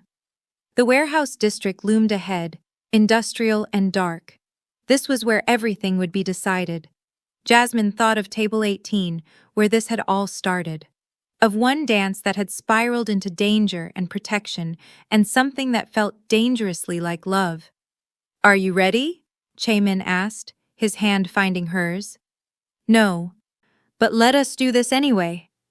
They stepped out of the car into the Seoul night, heading toward a confrontation that would determine whether they had a future or whether one dance would be all they ever had. The morning of the confrontation arrived with deceptive normalcy. Jasmine woke to find Chaemin already in the kitchen, making breakfast, as he had every morning for 2 weeks. But his movements were different today. Tighter, more controlled. The tension in his shoulders, visible even from across the room. "You did not sleep," she observed, sliding onto a stool at the island. "A few hours." He poured her tea without asking, the routine familiar now. My people were finalizing details. Claudia bounced in moments later, oblivious to the adults' tension. "Is today Saturday? Can we go to the park?" Jasmine and Chaemin exchanged glances. "Not today, sweetheart," Jasmine said gently. "Mama has to work, and Chaemin has important business." "But tomorrow?" Claudia's hazel eyes were hopeful. "Tomorrow," Chaemin promised. and Jasmine prayed he could keep that promise, that there would be a tomorrow where park visits were possible. Breakfast was quieter than usual. Even Claudia seemed to sense something, her usual chatter subdued. When Chaemin's phone buzzed repeatedly, she asked, "Are you going somewhere dangerous?" The question froze both adults. "What makes you think that, baby?" Jasmine asked carefully. "Because you have the same face Grandma had when you were in the hospital that time, the worried face. 5 years old, and already too perceptive." Chaemin knelt beside her chair, his expression serious but gentle. "I have to take care of something important tonight, but I will be very careful and I will come home, I promise." "You have to promise to Mama too," Claudia insisted. "She gets sad when people do not come home." The reference to Devon was unintentional, but it landed like a blow. Jasmine's throat tightened. "I promise your Mama too," Chaemin said, looking directly at Jasmine. "I will come home." At the hospital, Jasmine struggled to focus. Her hands went through the motions of pediatric care with practiced competence, checking vitals, administering medications, comforting frightened children. But her mind was elsewhere. At the docks. At a warehouse where dangerous men would negotiate over territory and power and civilian immunity. Where Chaemin would either secure their safety or escalate into violence she could not imagine. "Dr. Davis, are you all right?" One of the Korean nurses, Min Seo, touched her arm with concern. "You seem distracted." "Just tired. Long night." "Your security seems extra vigilant today." Min Seo gestured toward the hallway, where 3 of Chaemin's men waited, instead of the usual 2. "Is everything okay?" "Everything is fine," Jasmine lied. During her lunch break, she called to check on Claudia. The daycare teacher reported her daughter was quiet but fine, playing with blocks in the corner. "She asked if you and her father were fighting," the teacher added carefully. "I told her I did not know." Father. The word sent complicated emotions through Jasmine's chest. Chaemin was not Claudia's father, but he acted more like one than Devon ever had. Her phone buzzed. A message from Chaemin. "How are you holding up?" She typed back, "Scared? You?" "Same. But this ends tonight, one way or another." The finality of those words made her hands shake. Another message. "I love you. I should have said it before now." Jasmine stared at the screen, her heart racing. 3 words she had not allowed herself to hope for. 3 words that changed everything. She typed back, "I love you too. Come home to us. Always." The afternoon dragged endlessly. A 7-year-old with asthma needed nebulizer treatments. A toddler with a fever required blood work. A teenager with a broken arm needed setting and casting. Normal emergencies that felt surreal against the backdrop of tonight's danger. When her shift finally ended at 6, Chaemin's security escorted her to the car with heightened vigilance. The drive back to the penthouse took them through Seoul's evening traffic, the city beautiful and oblivious to the violence brewing in its shadows. At home, Claudia ran to her immediately. "Mama, you are home early." "A little early, yes." Jasmine hugged her daughter fiercely, breathing in her scent of crayons and child shampoo. "How was school?" "Good. I learned a new Korean word, sarang. It means love." "That is a beautiful word." "Teacher said Korean people do not say it very much. They show it instead." Claudia pulled back to look at her seriously. "Do you think Chaemin loves us? He shows it a lot." Jasmine's eyes burned. "Yes, baby. I think he does." Chaemin emerged from his office, phone in hand, but he set it aside when he saw them. "How are my girls?" "My girls." The casual possessiveness of it made Jasmine's chest tight. "Hungry," Claudia announced. "Can we have Korean food again?" Dinner was delivered from one of Chaemin's restaurants. They ate together at the table, Claudia chattering about her day while the adults tried to maintain normalcy. But Jasmine caught Chaemin checking his watch repeatedly, counting down hours until midnight. After dinner, he helped with Claudia's bath without being asked, reading to her from the Korean folktale book that had become their routine. Jasmine stood in the doorway watching them, her daughter's curly head against his shoulder, his deep voice making the old stories come alive. This was what family looked like. This was what Claudia deserved. This was worth fighting for. When Claudia was finally asleep, Jasmine and Chae-min retreated to his office. Maps were spread across his desk. Photographs of the warehouse location, profiles of the Yakuza members who would be present. "Walk me through it again," Jasmine said. He pointed to the warehouse layout. "We arrive at midnight. My security establishes a perimeter here and here. I meet Yamamoto in the center space with 2 of my men. You stay near the entrance with additional security. And if it goes wrong? If I give the signal, they get you out immediately. 3 escape routes mapped." He traced the lines on the map. "But it will not go wrong." "You cannot promise that." "No." He looked up at her, black eyes intense. "But I can promise I will do everything in my power to come home to you and Claudia." Jasmine moved around the desk, standing between him and the maps. "I meant what I said earlier. I love you." His hands found her waist, pulling her closer. "I have loved you since the wedding, since I watched you sit alone at table 18 with more dignity than anyone else in that room. That was only 2 weeks ago. I have learned more about love in 2 weeks with you than in 35 years without you." His forehead pressed to hers. "You and Claudia, you have given me something I did not know I was missing. A family. A reason," his voice roughened. "A reason to build something better than what I inherited. A reason to want peace instead of power. A reason to come home." She kissed him, pouring 2 weeks of fear and hope and growing love into it. His arms tightened around her, and for a moment, they were not a mafia heir and a pediatric nurse preparing for a dangerous confrontation. They were just 2 people who had found each other against impossible odds. When they broke apart, Chae-min cupped her face gently. "After tonight, when this is settled, I am going to ask you properly, not in crisis, not in fear. I am going to ask you to stay forever." "And I am going to say yes," Jasmine whispered. At 10 p.m., Chae-min's head of security arrived for final briefing. Jung-ho was a compact man in his 40s, ex-military, who had been with the Kim family for 15 years. He spoke to Chae-min in rapid Korean, gesturing to building schematics on a tablet. Jasmine caught enough to understand they were discussing contingencies. What happened if the Yakuza brought more men than agreed? If they refused the terms? If violence erupted?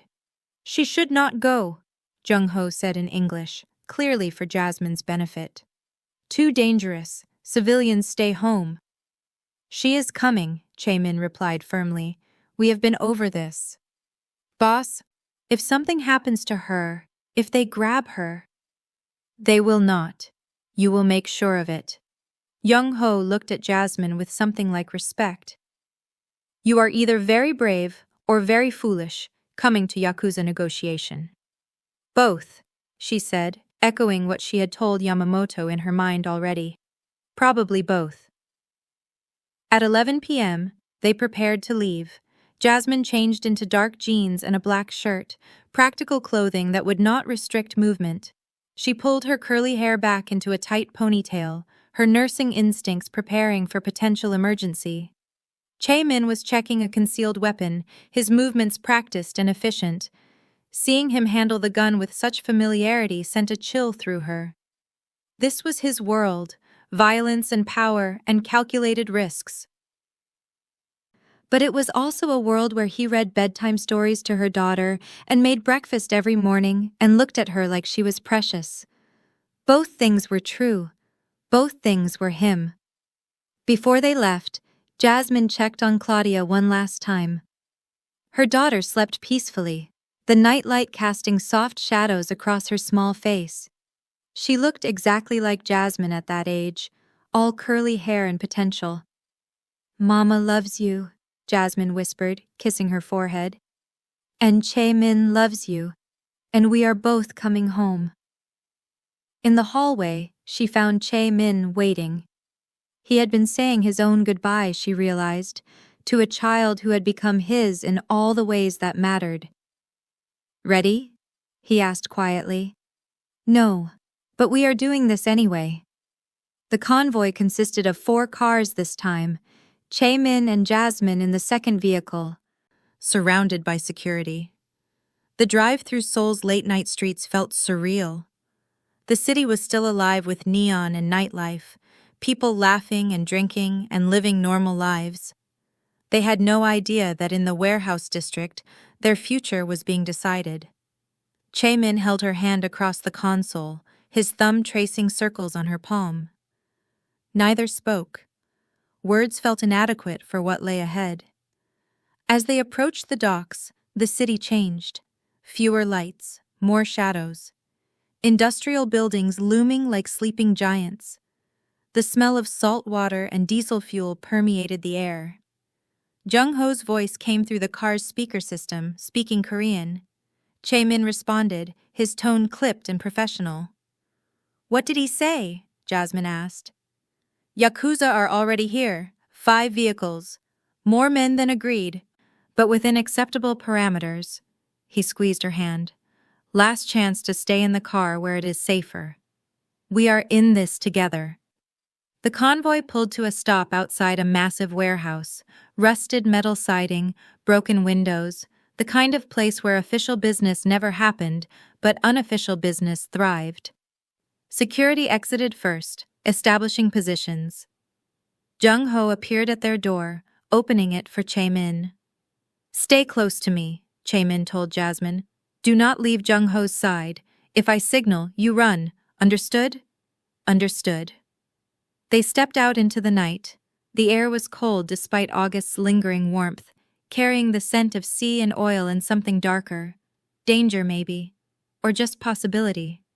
Across the open space, the Yakuza's vehicles sat in organized formation. Men in dark suits stood at attention, professional and threatening. And in the center, waiting with patient authority, stood a man Jasmine recognized from the photos Chaemin had shown her. Yamamoto, scarred face, cold eyes, radiating controlled violence. This was the man who had sent people to her hotel room, who had ordered her kidnapping, who saw her as leverage, as a tool, as anything but human. Fear shot through her, but she forced her nursing calm to the surface. She had faced desperate parents high on drugs in the ER, had talked down violent situations with nothing but her voice and her presence. She could do this. Chaemin's hand found the small of her back, a gesture of protection and partnership.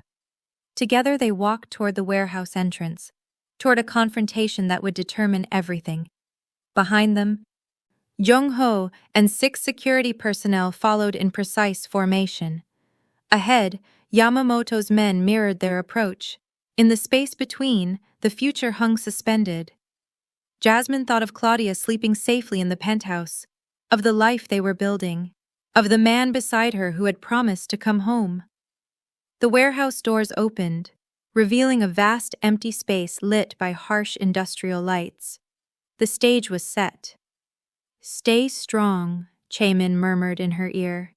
"Show them the courage I have seen in you." "Always," she whispered back. They crossed the threshold together, leaving the Seoul night behind.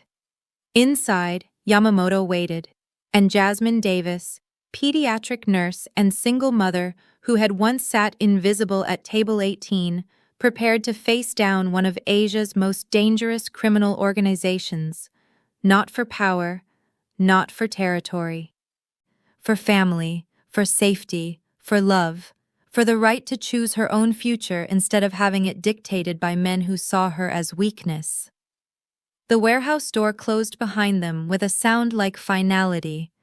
The reckoning had begun.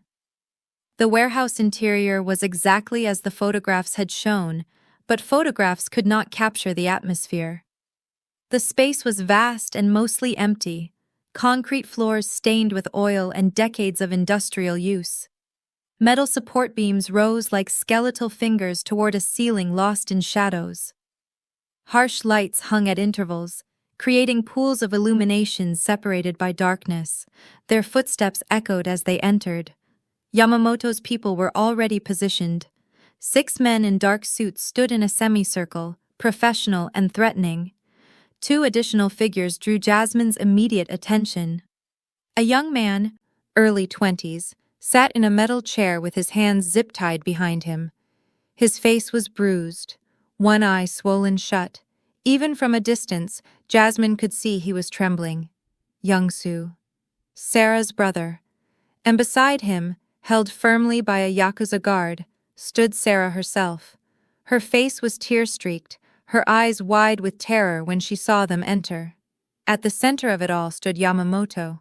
He was shorter than Jasmine had expected, maybe 5'8", but he commanded the space with absolute authority. The scar running from eyebrow to cheekbone was vivid under the harsh lights. His expression was neutral, patient, the look of someone accustomed to getting what he wanted. Kim Chae-min. His voice was gravelly, his English heavily accented but clear. You bring the woman. Interesting choice. Chae-min's hand pressed slightly against Jasmine's back, a reminder to stay calm. She has a stake in these negotiations. She deserves to be here. The American nurse. Yamamoto's cold eyes assessed her. I have heard about you, heard you are brave or stupid, coming to a place like this. Jasmine felt every instinct screaming at her to stay quiet, to let Chae-min handle this. But she thought of Claudia sleeping in the penthouse, of the promise she had made to come home, of what she was fighting for. She stepped forward, moving ahead of Chae-min, despite Young-ho's sharp intake of breath behind her. You are terrorizing innocent people over shipping routes? Her voice was steady, years of nursing training keeping her calm in crisis. What kind of honor is that? The warehouse fell silent. The audacity of a civilian, a woman, a foreigner speaking to Yamamoto like this stunned everyone. Then Yamamoto laughed, not a cruel sound, but genuine amusement. The nurse has spine. He gestured toward her with something that might have been respect. This is refreshing. Jasmine did not back down. The nurse has a daughter, 5 years old, who should not grow up afraid because adults play deadly games over territory. She gestured toward Young-soo. He made mistakes. Does his sister deserve punishment for that? Do I? She moved closer, aware of Chae-min's tension behind her but trusting him not to stop her. I am a pediatric nurse. I save children's lives. Some of those children have parents in your world, in his world. She indicated Chae-min without looking back. I do not ask about their business. I ask only if the child lives. Her voice strengthened, channeling every frustration of the past 2 weeks. You want to fight over territory? Fight. But leave families out of it. Leave uninvolved people out of it. Or is your honor so fragile it requires threatening women and children? The warehouse was utterly silent. Yamamoto studied her with new intensity, reassessing. When he spoke, his tone had shifted subtly. You shame me in my own territory. Bold. I speak truth in your territory, Jasmine corrected. There is a difference. Something flickered in Yamamoto's expression. He turned to Chae-min. She speaks for you? She speaks for civilians, Chae-min said, moving to stand beside Jasmine. His presence was protective without being possessive. I speak for business. Yamamoto nodded slowly. Then let us discuss business. Chae-min pulled documents from inside his jacket, laying them on a metal table that had been positioned at the warehouse center. 2 Pacific shipping routes, complete transfer of operational control, including existing contracts and dock access. One of Yamamoto's men stepped forward, examining the documents with a penlight. He spoke rapid Japanese to his boss. These routes are valuable, Yamamoto said, worth more than 1 gambling debt and safe passage for a nurse. They are, Chae-min agreed, which is why I am also proposing a broader agreement. Civilian immunity, a rule that families, children, uninvolved people are off limits in our business dealings. Both sides. Yamamoto's eyes narrowed. That sets precedent I may not want. Jasmine spoke up again. It sets precedent you should want. Your people have families too, wives, children, parents. If I can be targeted for dancing with someone, anyone can be targeted for any connection. Today it is me. Tomorrow it could be your sister, your daughter, your mother. I have no family, Yamamoto said flatly. Then you understand exactly what I am talking about. Jasmine's voice softened slightly. You understand what it means to lose family, to have them taken from you. Why would you wish that fear on anyone else? The personal appeal seemed to strike something. Yamamoto's scarred face showed no emotion, but his posture shifted almost imperceptibly. Civilian immunity benefits everyone, Chaemin pressed. It removes complications, lets us focus on actual business instead of leverage and retaliation. Your people can live normal lives. Mine can too. Clean lines between professional and personal. And if someone on your side breaks this immunity, Yamamoto asked, same rules apply. Civilians are neutral territory, both sides. Violations result in sanctions we both agree to. Chaemin gestured to the documents. It is all outlined here. Independent arbitration, clear definitions, enforcement mechanisms. Yamamoto's man finished reviewing the documents, speaking in Japanese. The conversation went back and forth, too rapid for Jasmine to follow even with her limited Korean. But she watched Yamamoto's face, saw calculation replacing initial resistance. Finally, he nodded. I have conditions. Name them. She stays for the signing. Yamamoto pointed at Jasmine. Witnesses the entire agreement. I want her to see that her words mattered, that this immunity she argues for is real. Chaemin tensed beside her, clearly ready to refuse. I will stay, Jasmine said quickly. I want to see this through. Jasmine, Chaemin started. I started this by dancing with you. I will finish it by witnessing this. She met Yamamoto's eyes directly. I stay. Legal teams emerged from both sides, men in suits with briefcases and tablets. They set up at the metal table, reviewing documents line by line. The process was meticulous and painfully slow. Jasmine stood with Jung-ho slightly behind her, watching as lawyers argued over terminology and percentages. Chaemin negotiated with calm authority, giving ground on minor points while holding firm on major ones.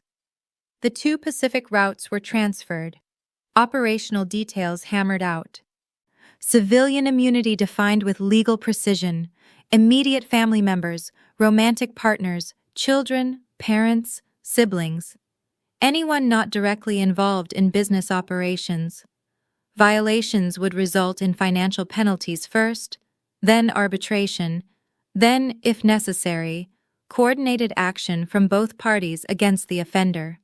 It was more sophisticated than Jasmine had imagined. Not a handshake deal, but actual legal framework with enforcement mechanisms. Young-soo remained tied to his chair throughout, his one good eye tracking everything with desperate hope. After 40 minutes, Yamamoto stood and walked over to Sarah. He spoke to her in Japanese, his tone not gentle but not cruel either. Then he gestured, and the guard released her. Sarah ran to her brother, dropping to her knees beside his chair. The guard cut the zip ties. Young-soo's arms came around his sister, both of them sobbing. The debt is cleared, Yamamoto announced. But you are marked now. You sold information against Kim. You cannot stay in Seoul. Sarah looked up, tears streaming. Where do we go? Not my concern. But if I see you in this city after 1 week, the debt returns with interest. We will leave, Sarah promised. We will disappear. Thank you. Thank you. The legal review continued. Another 30 minutes of detailed examination before both sides seemed satisfied. Documents were printed from a portable printer one of the lawyers had brought. Multiple copies, multiple signatures required. Yamamoto signed first, his movements deliberate and formal. Then Chaemin, equally ceremonious. Witnesses from both sides added their signatures. Lawyers notarized with official seals. It was nearly 2 in the morning when the final document was completed. Yamamoto approached Jasmine directly, and Young-ho tensed beside her. But the Yakuza boss simply studied her face. "You are either very brave or very stupid, nurse," he said. Jasmine managed a slight smile. "Can I be both?" He actually smiled back, the expression transforming his scarred features. "Kim Chae-min is a lucky man." Then, to Chae-min, "Protect her. She has more courage than half my men, and she made me think about things I have not considered in years." "I will protect her with my life," Chae-min promised. Yamamoto nodded once, then turned to his people. Rapid Japanese, and they began packing up. Within minutes, the Yakuza contingent was moving toward the opposite warehouse exit. Sarah and Young-soo remained, uncertain. "Go," Chae-min told them quietly. "Find somewhere safe. Start over." "I do not know how to thank you," Sarah whispered. "Thank Jasmine. She is the one who showed mercy." "I showed understanding," Jasmine corrected, echoing what she had said before. "Do not waste it." Sarah nodded, helping her injured brother to his feet. They limped toward the exit, two broken people given an unexpected second chance. When the warehouse was finally empty, except for Chae-min's people, Jung-ho spoke in Korean. His tone was impressed, almost awed. "What did he say?" Jasmine asked. "He said you just shamed a Yakuza boss into decency and lived to tell about it." Chae-min's arm came around her waist, pulling her close. "He said I should marry you immediately before you realize you are too good for me." Jasmine laughed, the sound slightly hysterical as adrenaline finally crashed through her system. "I think I realized that at the wedding. And yet you are still here. And yet I am still here." They walked toward the exit, Young-ho and the security team maintaining formation around them. Outside, Seoul's night air felt clean and cool after the warehouse's oppressive atmosphere. In the car, finally safe behind bulletproof glass and locked doors, Jasmine's hands started shaking. The delayed fear hit all at once, her body processing what her mind had pushed aside during the confrontation. "You could have been killed," Chae-min said, his own hands trembling slightly as he reached for her. "You walked up to one of Asia's most dangerous men and lectured him about honor." "But I was not killed." Her voice shook. "We are both okay." "It is over." He pulled her across the console, kissing her desperately, not the gentle kisses they had shared before, but something raw and relieved and real. She kissed him back with equal intensity, both of them alive and safe and together. When they broke apart, both breathing hard, he pressed his forehead to hers. "This is not pretend anymore," he whispered. "I know." She cupped his face, feeling the slight stubble on his jaw. "It has not been pretend for a while now. I love you. I should have said it at the warehouse. If something had gone wrong, I needed you to know. I love you too, and I did know. I have known since you read bedtime stories to my daughter, since you made breakfast every morning, since you looked at me at table 18 like I was worth seeing." The drive back to the penthouse passed in exhausted silence, hands linked, bodies pressed together. Jung-ho gave them privacy by raising the partition, his rare discretion appreciated. Seoul at 3 in the morning was quiet, the city finally resting. They passed through empty streets, the neon dimmed, the chaos settled. At the penthouse, Jasmine immediately checked on Claudia. Her daughter slept peacefully, completely unaware of what had transpired. The nightlight cast soft shadows across her small face, her curly hair spread across the pillow. "Mama and Chae-min came home," Jasmine whispered, kissing her forehead. "Just like we promised." In the hallway, Chae-min waited. He had loosened his collar, exhaustion finally showing in his posture. But when he looked at her, his black eyes were full of something that made her chest tight. "Tea?" he offered quietly. "Something stronger. Maybe." In the kitchen, he poured them both whiskey. They sat at the island where they had shared so many breakfasts, the familiar setting surreal after the warehouse's harshness. "What happens now?" Jasmine asked. "Now the agreement is in effect. Civilian immunity applies to both sides. The Yakuza has their routes. I have kept what actually matters." He took a drink. "Now we are safe. Truly safe." "Sarah and Youngsu will disappear, hopefully to somewhere they can start over without gambling and debt." He set down his glass. "You saved them. You know that, right? I would have negotiated for Youngsu's release, but you are the one who made Yamamoto think about mercy. I made him think about family, about what we lose when we treat people as tools instead of humans." She turned on the stool to face him fully. "The same thing you made me think about." "What do you mean?" "At the wedding I felt like a tool, a checkbox on someone's list of people to pity. You made me feel human again, valuable, seen." Her hand found his. "You gave me back something I did not realize I had lost." He pulled her closer, into the space between his knees, his hands framing her face. "2 weeks ago, you were a stranger at a wedding. Now you are the person I want to build my life around."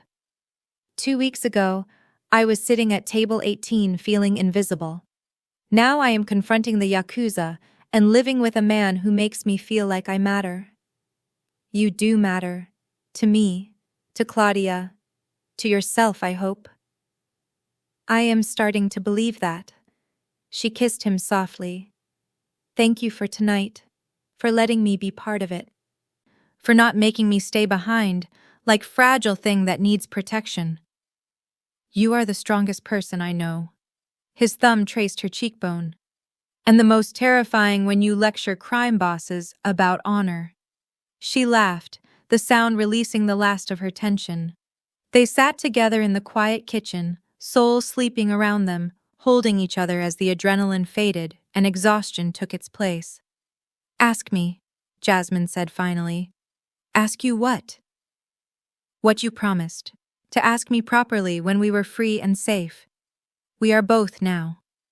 Chae-min slid from his stool, kneeling on the kitchen floor in his expensive suit with his whiskey-loosened tie. He took both her hands in his. "Jasmine Davis, 2 weeks ago I asked you to pretend to be my wife for one evening. You said yes. And you changed my entire life."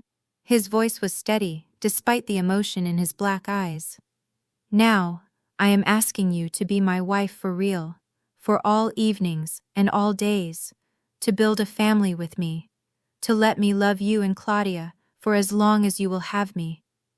Tears streamed down Jasmine's face. "Yes, yes, I will marry you." He stood, pulling her into his arms, kissing her with joy and relief and promise. From down the hall, they heard small footsteps. Claudia appeared in the kitchen doorway, rubbing her eyes. "Mama? Chae-min, you came home." "We came home, baby," Jasmine said, wiping her tears. "Just like we promised." "Why are you crying? Are you sad?" "Happy tears," Chae-min said, kneeling to her level. "Very happy tears. Come here, little one." Claudia ran to them, and suddenly all three were embracing in the kitchen at 3 in the morning, a family forged in danger and sealed in love. "Can we have pancakes?" Claudia asked sleepily. "With the syrup I like?" Jasmine and Chae-min laughed. "Yes," he promised. "We can have whatever you want, but first, sleep. We all need sleep." He carried Claudia back to bed while Jasmine followed, her heart so full it hurt.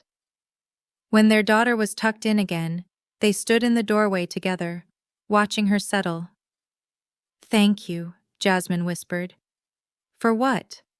"For asking me to dance. For seeing me. For keeping us safe. For loving us." "Thank you for saying yes." His arm came around her shoulders. "To all of it." They retreated to their separate rooms, not quite ready to share space even though everything had changed. But Jasmine fell asleep with a smile, knowing that tomorrow they would begin planning a real wedding, that the pretense from table 18 had become the truest thing in her life. that she had found family in the most unexpected place, with the most unexpected man, and that sometimes one dance really could change everything. 2 weeks after the warehouse confrontation, life began to feel almost normal. Jasmine woke each morning in the guest suite, though increasingly she fell asleep in Chaemin's arms on the living room couch, talking until exhaustion claimed them both. They had not yet shared a bedroom, both wanting to wait until after the wedding, but the boundaries between their lives were blurring. The Yakuza peace held. Young-ho reported daily that there had been no incidents, no threats, no surveillance. Civilian immunity was being respected on both sides. Jasmine no longer needed armed escort to the hospital, though Chaemin insisted on a driver for safety. Claudia thrived at her international school, coming home each day with new Korean words and art projects. She had made friends, children from dozens of countries who played together without caring about language barriers or cultural differences. "Mama, look!" She held up a painting one afternoon, proud and beaming. "My teacher said it is very good." The painting showed 3 figures holding hands, a tall man, a woman, and a small girl between them. Above them, Claudia had painted a yellow sun and the word family in careful English letters. Jasmine's throat tightened. "It is beautiful, sweetheart. Can I give it to Chaemin? I think he would love that." When Chaemin came home that evening, Claudia presented the painting with ceremony. He studied it seriously, then knelt to her level. "This is the best gift anyone has ever given me," he said solemnly. "May I hang it in my office?" "Really?" Claudia's eyes went wide. "Really. It will remind me what I am working for." He hung it that night, right behind his desk where he could see it while working. Jasmine watched from the doorway, her heart full. They had not told Claudia about the engagement yet. Chaemin wanted to do it properly, with a ring and a formal proposal that included her daughter. He had been working with a jeweler, designing something perfect, but the process took time. For now, they existed in a sweet limbo. Engaged but not announced. Family but not yet formalized. Building a life together, one breakfast, one bedtime story, one quiet evening at a time. At the hospital, Jasmine's reputation had grown. Her colleagues respected her clinical skills, and word had spread about her work with international patients. Dr. Lee, the department head, had hinted at a permanent position if she wanted it. "You have become invaluable to our team," he had said during their last meeting. "Your English skills, your American training, your ability to connect with families from different cultures. We would be lucky to keep you." Jasmine had not given an answer yet. Staying in Seoul meant committing fully to this new life, meant accepting that Table 18 and Atlanta and her old existence were truly behind her. But increasingly, that felt less like loss and more like liberation. On a Thursday afternoon, 2 weeks and 3 days after the warehouse, a courier arrived at the hospital near. "Delivery for Jasmine Davis," the young man said, holding an envelope with international postage. Jasmine signed for it, noting the return address, a law firm in Atlanta. Her stomach dropped. She waited until her break to open it, sitting in the staff lounge with hands that had started trembling. The envelope contained legal documents, official and threatening. Petition for emergency custody. Devon's name was on the filing. His lawyer's contact information. Pages of legal language that boiled down to one thing. He wanted Claudia. The grounds were listed in cold, clinical terms. Mother's unstable international situation. Exposure to dangerous criminal elements. Removal of child from familiar environment without father's consent. Concerns about child safety and well-being. There were photos attached. Jasmine and Chaemin leaving the warehouse district at 3 a.m. Jasmine getting into cars with armed security. The penthouse building with its obvious wealth and power. Someone had been watching them, documenting, reporting back to Devon. The room spun. 6 years of nothing. 6 years of raising Claudia alone, struggling with daycare costs and medical bills and the exhaustion of single motherhood. Devin had not sent a birthday card, had not asked about his daughter, had not contributed a single dollar. And now he wanted custody. Jasmine barely remembered the rest of her shift. She went through the motions on autopilot, checking vitals and administering medications while her mind screamed. When her shift ended at 6, she walked to the car in a daze. The driver noticed immediately. "Miss Davis, are you well?" "I am fine. Just tired." But she was not fine, she was terrified. At the penthouse, she found Che-min in his office, reviewing contracts on multiple screens. He looked up when she entered, his smile fading instantly when he saw her face. "What happened?" Wordlessly, she handed him the documents. His expression darkened as he read, black eyes going cold in a way she had not seen since the warehouse. When he finished, he set the papers down with controlled precision. "He abandoned you both. He has no rights." The law does not always care about morality. Jasmine sank into the chair across from his desk. "He is her biological father. Courts favor reunification with biological parents. And now he can argue, I took her to a foreign country, exposed her to danger, involved her with criminals. You did not take her anywhere. I brought you both here for protection, which I cannot prove without revealing the Yakuza threat, which would only support his argument that Claudia is in danger." She pressed her hands to her face. "He has me trapped. Either I look like unfit mother who endangered her child, or I come back to Atlanta and lose everything we have built here." Che-min came around the desk, kneeling in front of her chair. "Look at me." She lowered her hands. "He will not succeed," Che-min said, his voice steel. "I promise you." "You cannot promise that. Courts might favor biological father, especially when the alternative is foreign country, with a man who operates in gray areas. Then we will show them what kind of father abandons an infant and returns only when money is involved." He pulled out his phone, making rapid calls in Korean. Within an hour, his penthouse was full of lawyers, international family law specialists, American attorneys licensed in Georgia, Korean legal experts who understood cross-border custody issues. They spread documents across the dining table, building a case with military precision. "Hospital records," one attorney said, typing on her laptop. "Birth certificate listing father as unknown?" "Yes," Jasmine confirmed. "Devin refused to be listed, said he wanted nothing to do with the pregnancy. School registrations, emergency contacts, medical authorizations, all in your name only?" "All of it. I am the only parent Claudia has ever known." "Child support payments?" "None. Not a single dollar in 6 years." The attorneys exchanged looks. "This is stronger than I expected," the lead counsel said.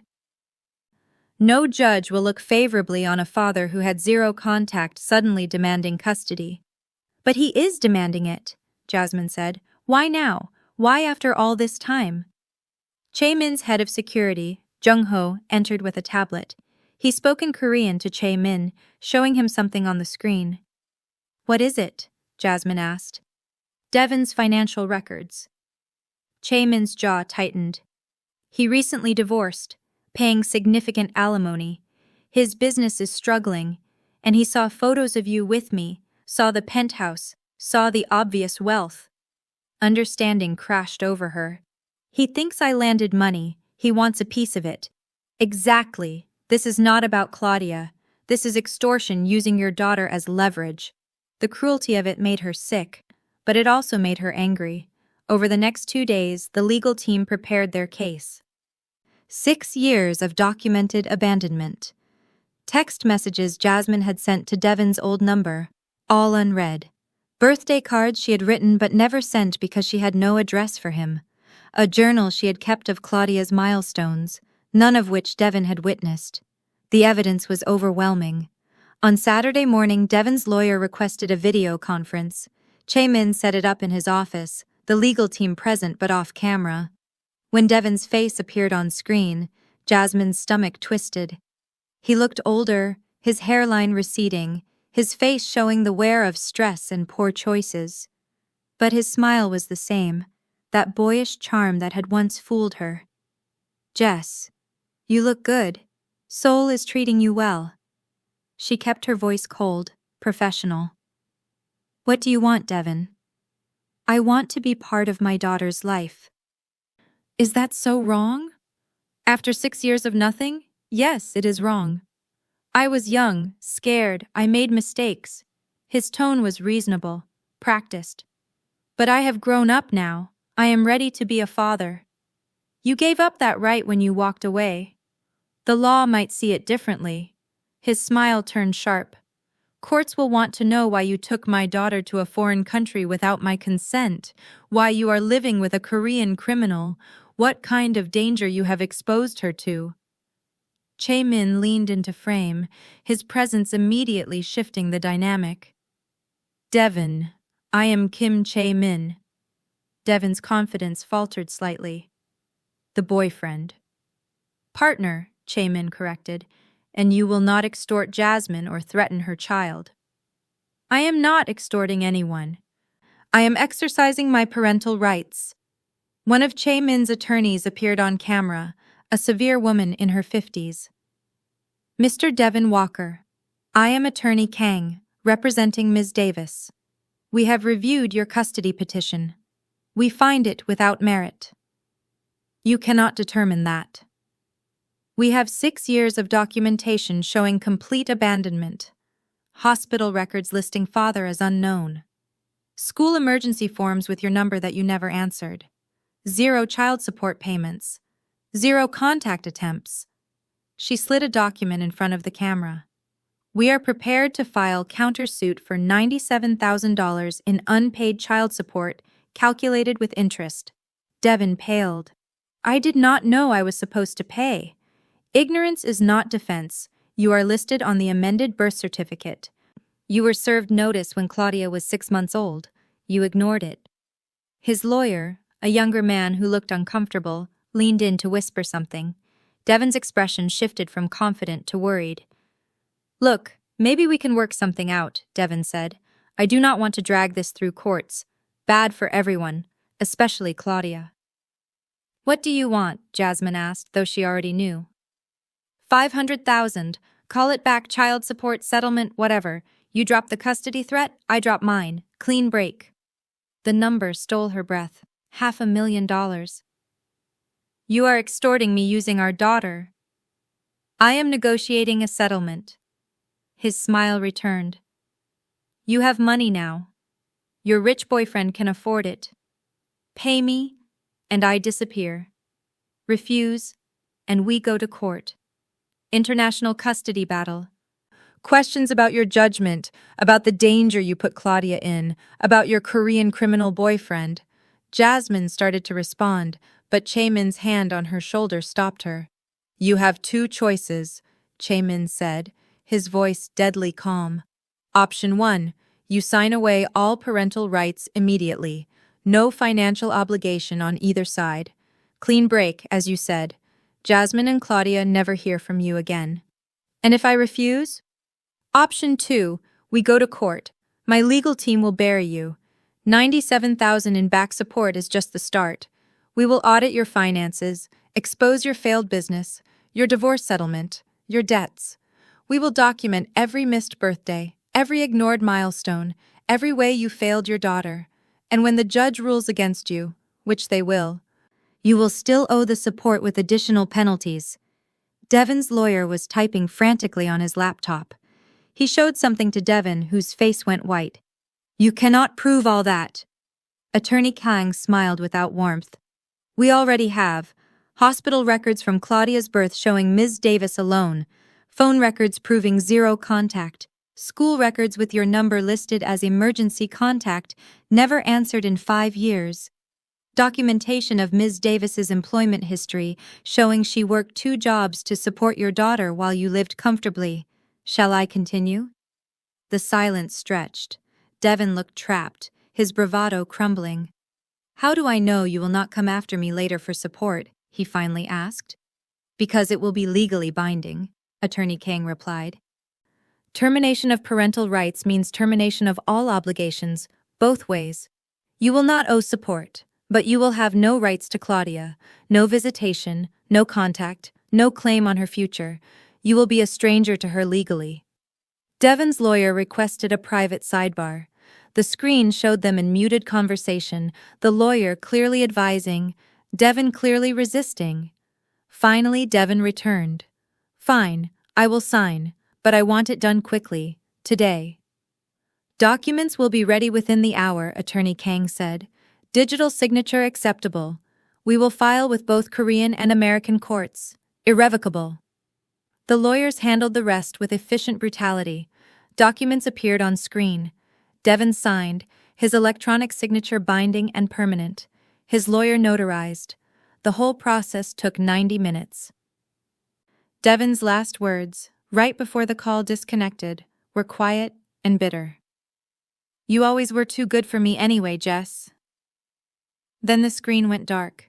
6 years of fear, of wondering if he would return, of checking over her shoulder, ended in a 90-minute video call. The lawyers packed up, satisfied with their work. Attorney Kang paused before leaving.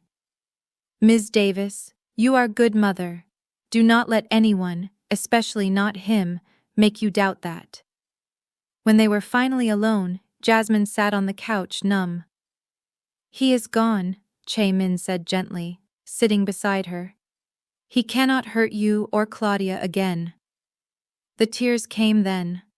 Not relief, but something more complicated.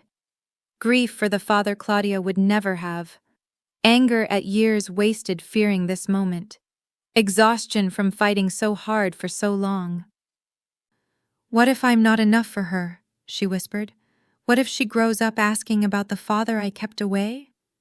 Chae-min's hands framed her face, gentle and sure. You are everything she needs. You have been mother and father both for 6 years. You are enough, Jasmine, more than enough. But she deserves a father, a real one. She has me, if you want that. His black eyes held hers. I know I cannot replace what Devon should have been, but I can be what she needs going forward. If you will let me. You already are, Jasmine managed through tears. You have been since the first bedtime story. He held her while she cried, her tears soaking his shirt. When she finally calmed, exhaustion hit like a physical weight. I should tell Claudia, she said, age-appropriately, that her father decided not to be part of our lives. We can tell her together, if you want. They found Claudia in her room, building an elaborate block tower. When she saw their serious faces, her own expression became solemn. Am I in trouble? No, baby, never. Jasmine sat on the floor beside her. We need to talk to you about something important. As gently as possible, Jasmine explained that Claudia's father had chosen not to be part of their lives, that it was not Claudia's fault, that some people were not ready to be parents, that they would be okay, just the 3 of them. Claudia listened with the seriousness only a 5-year-old could manage. Then she asked, Do I have a father? Biologically, yes, but he will not be part of your life. Okay. Claudia seemed to process this, then looked at Chae-min. Can you be my dad instead? Chae-min's eyes went bright with unshed tears. I would be honored, little one. Good. Claudia returned to her blocks as if the matter was settled. Because I already tell my friends you are my dad. Is that okay? Jasmine and Chae-min exchanged looks over her curly head. That is very okay, Chae-min said quietly. That night, after Claudia was asleep, they sat together on the terrace overlooking Seoul. The city glittered below, beautiful and oblivious to the small drama that had played out in the penthouse. Thank you, Jasmine said. I could not have fought him without you. You would have. You are stronger than you know. She kissed him, grateful and overwhelmed. I am tired of being strong. Can I just be safe for a while? Always. His arms came around her. You are safe with me. Both of you. This crisis had been different from the Yakuza threat. That had been external danger, faceless men and business disputes. This had been personal, a wound from her past reopening. But Che-min had seen her at her most vulnerable, her most afraid, her most broken. And he loved her anyway. 2 weeks ago in the kitchen, you asked me to marry you, Jasmine said quietly. And you said yes. I did. But I want to ask you something now. He turned to face her fully. Anything. When you do the formal proposal, the one with the ring and Claudia involved, will you ask her too? Will you ask if you can be her father officially? Understanding dawned in his black eyes. You want me to adopt her. I want her to have the father she deserves, the one who chose her, not the one who abandoned her. Jasmine's voice roughened. I want her to be yours in every way that matters. She already is, he whispered. But yes, when I propose properly, I will ask you both, and I will begin adoption proceedings immediately. They sat together in the Seoul night, two broken people who had found each other against impossible odds. The Yakuza threat was over. Devon was gone. The obstacles were falling away. Soon, there would be nothing left except the life they chose to build. Together. As a family. And Jasmine, who had once sat invisible at table 18, finally understood what it meant to be chosen. Not as leverage, not as convenience, but as partner. As love. As home. 3 weeks after Devon signed away his parental rights, Che-min started acting strange. Not bad strange. Just distracted. He took mysterious phone calls in Korean, stepping out of rooms when Jasmine entered. He spent longer hours in his office with the door closed. He asked Claudia odd questions about her favorite colors and flowers and what she thought made something special. Jasmine suspected what was coming, but she let him have his secrets. After everything they had been through, he deserved to plan his proposal exactly how he wanted. At the hospital, Dr. Lee officially offered her the permanent position. Think about it, he had said, but I hope you will stay. You have become essential to our team. Jasmine had gone home that evening, the offer letter in her bag, and found Che-min teaching Claudia Korean cooking. They were making kimchi fried rice together, her daughter standing on a stool at the stove, her small hands carefully stirring under his supervision. Not too fast, he instructed gently. Let the rice get crispy on the bottom, that is the best part. Like this? Claudia adjusted her stirring. Perfect, you are a natural. Watching them together, Jasmine made her decision. This was home now, not Atlanta, not the struggling single-mother existence she had left behind. Here, in Seoul, with this man who had seen her at table 18 and decided she was worth everything. I am taking the permanent position, she announced. Che-min looked up, rice paddle in hand, his smile transforming his face. You are certain? I am certain. This is where we belong, all three of us. That night, after Claudia was asleep, he pulled her onto the terrace. Seoul glittered below, the city that had become theirs through danger and choice and love. I have been planning something, he said, a hint of nervousness in his voice that she had never heard before. For the proposal, the real one. I know. You do? You are not subtle. Claudia has been bursting with secrets for days. He laughed, the sound warm and genuine. I was trying to be romantic. You are romantic. She turned in his arms to face him. You make breakfast every morning. You read bedtime stories in 2 languages. You fought off the Yakuza for us. You are the most romantic man I have ever known. Good. Because what I have planned is either very romantic or very ridiculous. I am not entirely sure which. When? Tomorrow night, if you are free. As if she could be anything else. The next day crawled by. Jasmine worked her shift at the hospital, her mind elsewhere. Her coworkers noticed her distraction. Big plans tonight? Minseo asked, with a knowing smile. Maybe. Possibly. I think so. You think so? I am pretty sure my boyfriend is going to propose. Min Seo squealed, drawing looks from across the nurse's station. Finally! We have all been waiting. Do you know where? How? No idea. He has been very secretive. When her shift ended, Jung-ho was waiting with the car. But instead of taking her to the penthouse, he drove to an upscale boutique. Mr. Kim's instructions, Jung-ho said, handing her a garment bag. You have 1 hour to prepare. Inside the private dressing room, Jasmine found a dress that made her breath catch. Deep emerald silk, elegant without being ostentatious, the kind of dress that cost more than her old monthly rent. Shoes that fit perfectly, jewelry that was tasteful and expensive.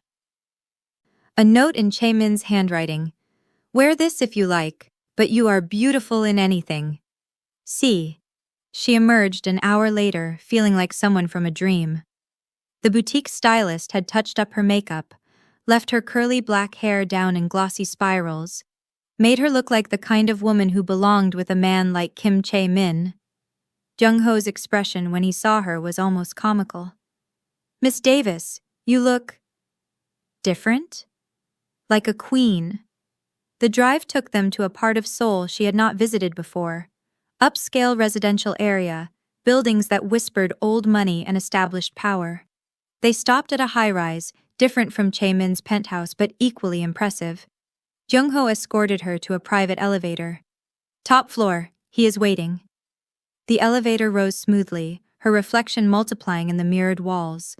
Jasmine barely recognized herself, not just the dress and styling, but something deeper.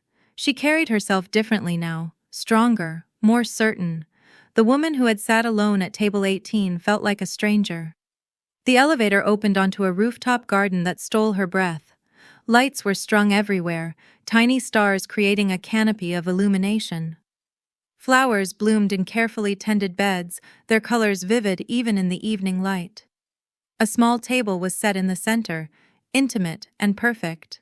Seoul sprawled below, the city lights creating a second sky of earthbound stars. And standing near the table, looking nervous and hopeful and devastatingly handsome in a dark suit, was Chae-min.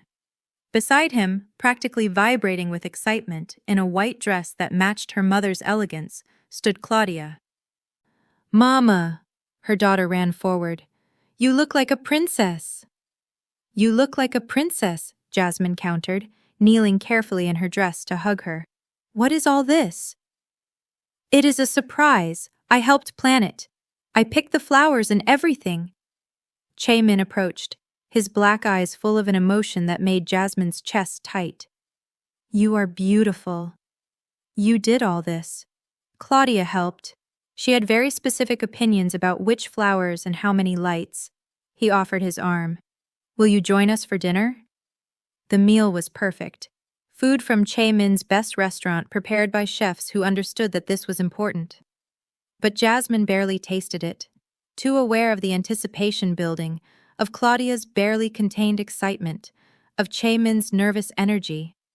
After dinner, Claudia was allowed a special dessert. Chocolate cake that left her with frosting on her nose. Then Chae-min stood, offering his hand to Jasmine. Walk with me? They moved to the edge of the rooftop, Seoul spreading endlessly below. Claudia followed, her small hand in Chae-min's free one, the three of them a unit. Jasmine Davis. Chae-min turned to face her, his voice steady despite the emotion in his black eyes. 5 weeks ago, I saw you sitting alone at a wedding, looking like you had forgotten you mattered. I asked you to dance, to pretend to be my wife for one evening. You said yes, and you changed everything. Tears were already burning Jasmine's eyes. You were supposed to be a simple arrangement. One dance, one evening, solving each other's problems. Instead, you became the reason I want to build something better than what I inherited. You showed me what family could be, what love should be. He knelt, and Claudia giggled with delight. From his pocket he produced a small box. When he opened it, the ring inside caught the fairy lights, sparkling with promise. The design was elegant, a central diamond surrounded by smaller stones in a setting that looked both modern and timeless. "I am not asking you to pretend to be my wife anymore," Chaemin said, his voice roughening. "I am asking you to be my wife for real, for all evenings and all days, for arguments and laughter and ordinary moments and extraordinary ones, to build a family with me, to let me love you for as long as you will have me." "Yes," Jasmine whispered, tears streaming down her face. "Yes, I will marry you." He slid the ring onto her finger, the fit perfect, and stood to kiss her. It was gentle and deep and full of promise, the kind of kiss that marked endings and beginnings. When they broke apart, Claudia was jumping up and down. "My turn! My turn!" Chaemin laughed, wiping his own eyes quickly, and knelt again. This time he pulled out a second small box. "Claudia," he said seriously, meeting her hazel eyes, "I have another important question to ask you." She bounced on her toes, barely able to contain herself. "Would you like me to be your father? Not just your mama's husband, but your dad for real? Legally and officially and forever?" Claudia's eyes went wide. "For real? Like adoption?" "Exactly like adoption. It means I would be your dad on paper, at school, everywhere. It means we would be a family officially." "Yes!" Claudia threw her arms around his neck. "Yes, yes, yes. I want you to be my dad." He opened the second box, revealing a delicate bracelet sized for a child. Small charms dangled from it, a heart, a star, a tiny book. "This is a promise," he said, fastening it around her small wrist. "A promise that I will always be here, always love you, always be your dad, no matter what." Claudia examined the bracelet with wonder, then looked at her mother. "Mama, we are a real family now." "We are, baby. We really are." They stood together on the rooftop, Seoul's lights twinkling below, three people who had found each other against impossible odds. Jasmine looked at the ring on her finger, at her daughter's bracelet, at the man who had chosen them both. "When?" she asked. "When what?" "When do you want to get married? Have the wedding?" Chaemin smiled. "Whenever you want. Tomorrow, next month. Next year, I am not going anywhere." "Soon," Jasmine decided. "I do not want to wait.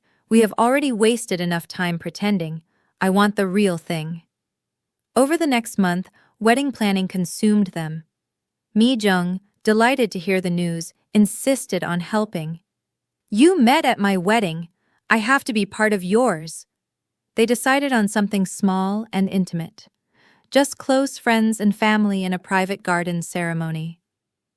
Jasmine's mother flew in from Atlanta, her excitement tempered by practical concern. "You are sure about this?" she asked Jasmine the night before the wedding. "It is very fast, very different from the life you knew." "I am sure, Mom. He is nothing like Devin. He chose us. He fought for us. He loves Claudia like she is his own." Her mother studied her face, then smiled. "You look happy, baby girl. Really happy." "That is all I ever wanted for you. I am. For the first time in years, I am not just surviving, I am living."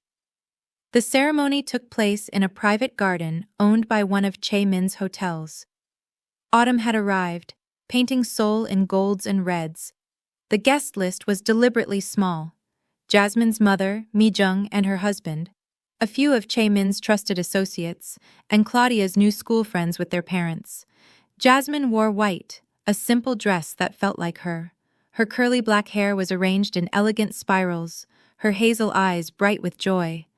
Claudia served as ring-bearer and flower girl both, taking her dual responsibilities very seriously in her white dress that matched her mother's.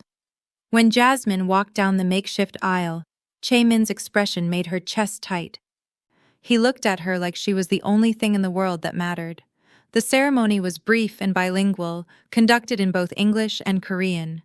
They exchanged vows they had written themselves. "I promise to see you," Jasmine said, her voice steady despite her tears. "The way you saw me at table 18 when everyone else looked past me. I promise to choose you every day, in danger and in peace, in ordinary moments and extraordinary ones. I promise to build a family with you, to love Claudia together, to create something beautiful from what started as pretense." Chaemin's voice was rough with emotion. "I promise to protect you, not because you are weak, but because you are precious. I promise to make breakfast every morning and read bedtime stories every night. I promise to love your daughter as my own, to be the father she deserves. I promise that you will never sit alone again, never feel invisible again, never doubt that you matter." When they kissed, sealing promises and futures, their small gathering erupted in applause. At the reception, held in the same garden under fairy lights that echoed the proposal, Claudia gave a speech that had everyone laughing and crying. "My mama was sad sometimes before," she said with 5-year-old honesty into the microphone that had been lowered for her. "But now she smiles all the time. And I have a dad who teaches me Korean and makes funny pancakes and reads me stories. I think that is very good. Simple, honest, perfect." That evening, after the guests had left, and Claudia was asleep in the penthouse, with Jasmine's mother watching her, the newlyweds returned to their rooftop garden. The same place where Chaemin had proposed, now belonging to them as a wedding gift from the property owner who owed Chaemin a favor. "We are married," Jasmine said, still marveling at the ring on her finger, now joined by a wedding band. "We are." Chaemin pulled her close, his arms around her waist. "How do you feel?" "Like I can stop pretending now. Stop waiting for the other shoe to drop. Stop expecting this to be temporary." She looked up at him. "For the first time in 6 years, I feel safe. Not just physically safe, but emotionally. Like I can trust this is real." "It is real. You are my wife. Claudia is my daughter. This is our family." His forehead pressed to hers. "No more pretending. No more temporary arrangements. Just us, building a life together." They swayed together. No music except the city sounds below. Dancing like they had at the wedding where this all began. "Do you remember what you said to me that night?" Jasmine asked. "At Mi-jung's wedding?" "I asked you to pretend to be my wife and let everyone see you were not alone. You said I looked tired of pretending, that I was the only person there who understood that feeling." She smiled against his shoulder. "You were right. I was so tired of pretending I had my life together, that I was happy, that being alone was fine. And now? Now I do not have to pretend, because it is real, all of it." Over the following weeks, life settled into a rhythm that felt sustainable. Jasmine worked at the hospital, building her career and reputation. Chaemin managed his various businesses, increasingly shifting toward more legitimate operations and away from the gray areas. "I want Claudia to be proud of what I do," he explained one evening. "I want to build something she can inherit without shame." The adoption proceedings moved forward smoothly. Claudia was old enough to express her wishes to the court, and she told the judge very seriously that yes, she wanted Chaemin to be her dad forever. 3 months after the wedding, the adoption was finalized. Claudia officially became Claudia Kim Davis, carrying both her mother's name and her father's. The first time she signed her new name at school, she came home bursting with pride. "Look, Mama! Look, Dad! I have your names now! I am really your daughter!" "You were always our daughter," Chaemin said, kneeling to hug her. "Now the paper just matches what our hearts already knew." 6 months after the wedding, Jasmine found out she was pregnant. She took the test in the penthouse bathroom, hands shaking, memories of the last time flooding back. Devon's rejection, the fear and loneliness, dropping out of medical school, the struggle of single motherhood. But this time was different.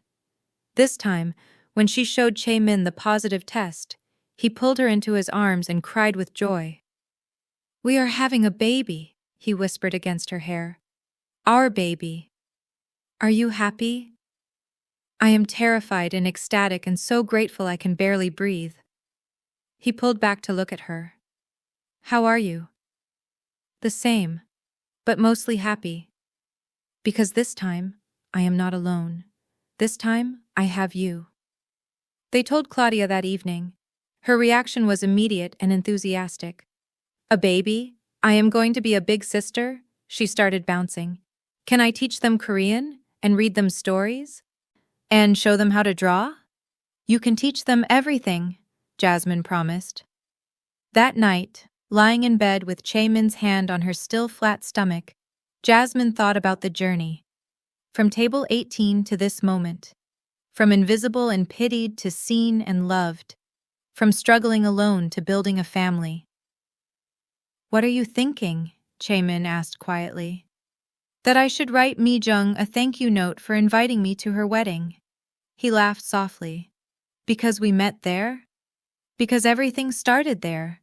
If I had not gone, had not sat at table 18 feeling sorry for myself, had not been visible enough for you to notice me." She turned to face him in the darkness. "I would still be in Atlanta, struggling alone, wondering if things would ever get better." "They would have. You are strong enough to make anything better. Maybe. But it would have taken longer, and it would have been so much harder." Her hand covered his on her stomach. "I am glad I took the chance. Glad I said yes to one dance. Glad I trusted you when I had every reason not to." "I am glad you were sitting at table 18 looking like you had forgotten you mattered," he replied. "Glad I was brave enough to approach you. Glad you gave me a chance to prove I was different." Outside their window, Seoul slept under a blanket of stars. The city that had witnessed their transformation from strangers to family. The city that had become home. 8 months later, Jasmine gave birth to a son. They named him James Min Kim, honoring both her American heritage and Chae-min's Korean one. He was born healthy and loud, with a full head of black hair and his father's eyes. Claudia, now 6 years old and very serious about her big sister duties, held him in the hospital with careful reverence. "He is so small," she whispered. "Was I this small?" "You were," Jasmine confirmed, watching her daughter with her son, her heart impossibly full. "I will protect him," Claudia announced, "like Dad protects us. I will make sure nobody is mean to him." Chae-min, holding both his children now, looked at Jasmine with an expression that held everything. Joy and gratitude and love and wonder that this was their life now. At the 1-year anniversary of their wedding, they returned to the rooftop garden. Claudia was with Jasmine's mother and baby James was asleep in his carrier, giving them a rare moment alone. "1 year," Jasmine said, looking at Seoul's familiar lights. "It feels like forever and no time at all." "The best year of my life," Chae-min replied. "Every morning I wake up still amazed that this is real, that you chose to stay, that we built this family together." "Do you ever miss the old life? Before us, before the complications?" "Never." His answer was immediate and certain. That life was empty, powerful and wealthy and utterly empty. You filled it with meaning, with purpose, with love. She leaned into him, his arms coming around her automatically. "I was thinking about table 18 today, about who I was then versus who I am now. And? That woman feels like a stranger, someone I knew briefly but do not recognize anymore."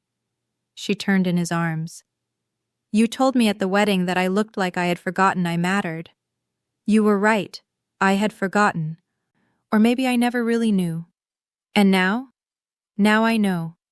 Because you remind me every day, with breakfast and bedtime stories and the way you look at me like I hung the moon, with how you love our children and build our life and choose us over everything else." Her voice thickened. "You taught me what it means to matter, to be chosen, to be loved not despite my complications, but including them." He kissed her, soft and deep and full of promise. When they broke apart, Soul's lights blurred through her happy tears. "Thank you," she whispered, "for asking me to dance, for seeing me when everyone else looked past me, for fighting for us, for loving us." "Thank you for saying yes," he replied. "To all of it. The dance, the danger, the proposal, the family. Thank you for trusting me when you had every reason not to. For staying when leaving would have been easier. For building this life with me." They stood together in their garden, Soul spread below like a promise, their children safe and sleeping, their future bright and certain. What had started as pretense at table 18 had become the most real thing in both their lives. One dance had changed everything. One yes had built a family. One brave choice had transformed invisibility into belonging, loneliness into love, struggle into joy. And Jasmine Davis, who had once sat alone at an overflow table feeling forgotten, now stood in her own garden surrounded by love, knowing with absolute certainty that she mattered, not because of what she did or achieved, but because she was chosen, loved, home. The fairy lights twinkled above them, Soul's heartbeat pulsed below ta, and their family slept safe and sound. Everything that had seemed impossible 5 weeks ago had become their beautiful, complicated, perfect reality. And it had all started with a dangerous stranger crossing a ballroom to ask a lonely woman to dance. Sometimes, Jasmine thought, the best things in life began with the bravest yes. Sometimes one dance really could change everything. Sometimes pretending led to the truest love of all. She smiled against Chaemin's shoulder, feeling the solid warmth of him, knowing this was home now. Not a place, but a person, a family. A choice they made every day, from table 18 to forever, from invisible to irreplaceable, from pretend to permanent. Their story, written in courage and sealed in love. Thank you for staying with me until the very end of this incredible journey. If this story touched your heart, wait until you see what's coming next. It's even more powerful and inspiring than you can imagine. So don't go anywhere. Click on that video showing on your screen right now to dive into another amazing story that will absolutely blow your mind. Trust me, you won't regret it.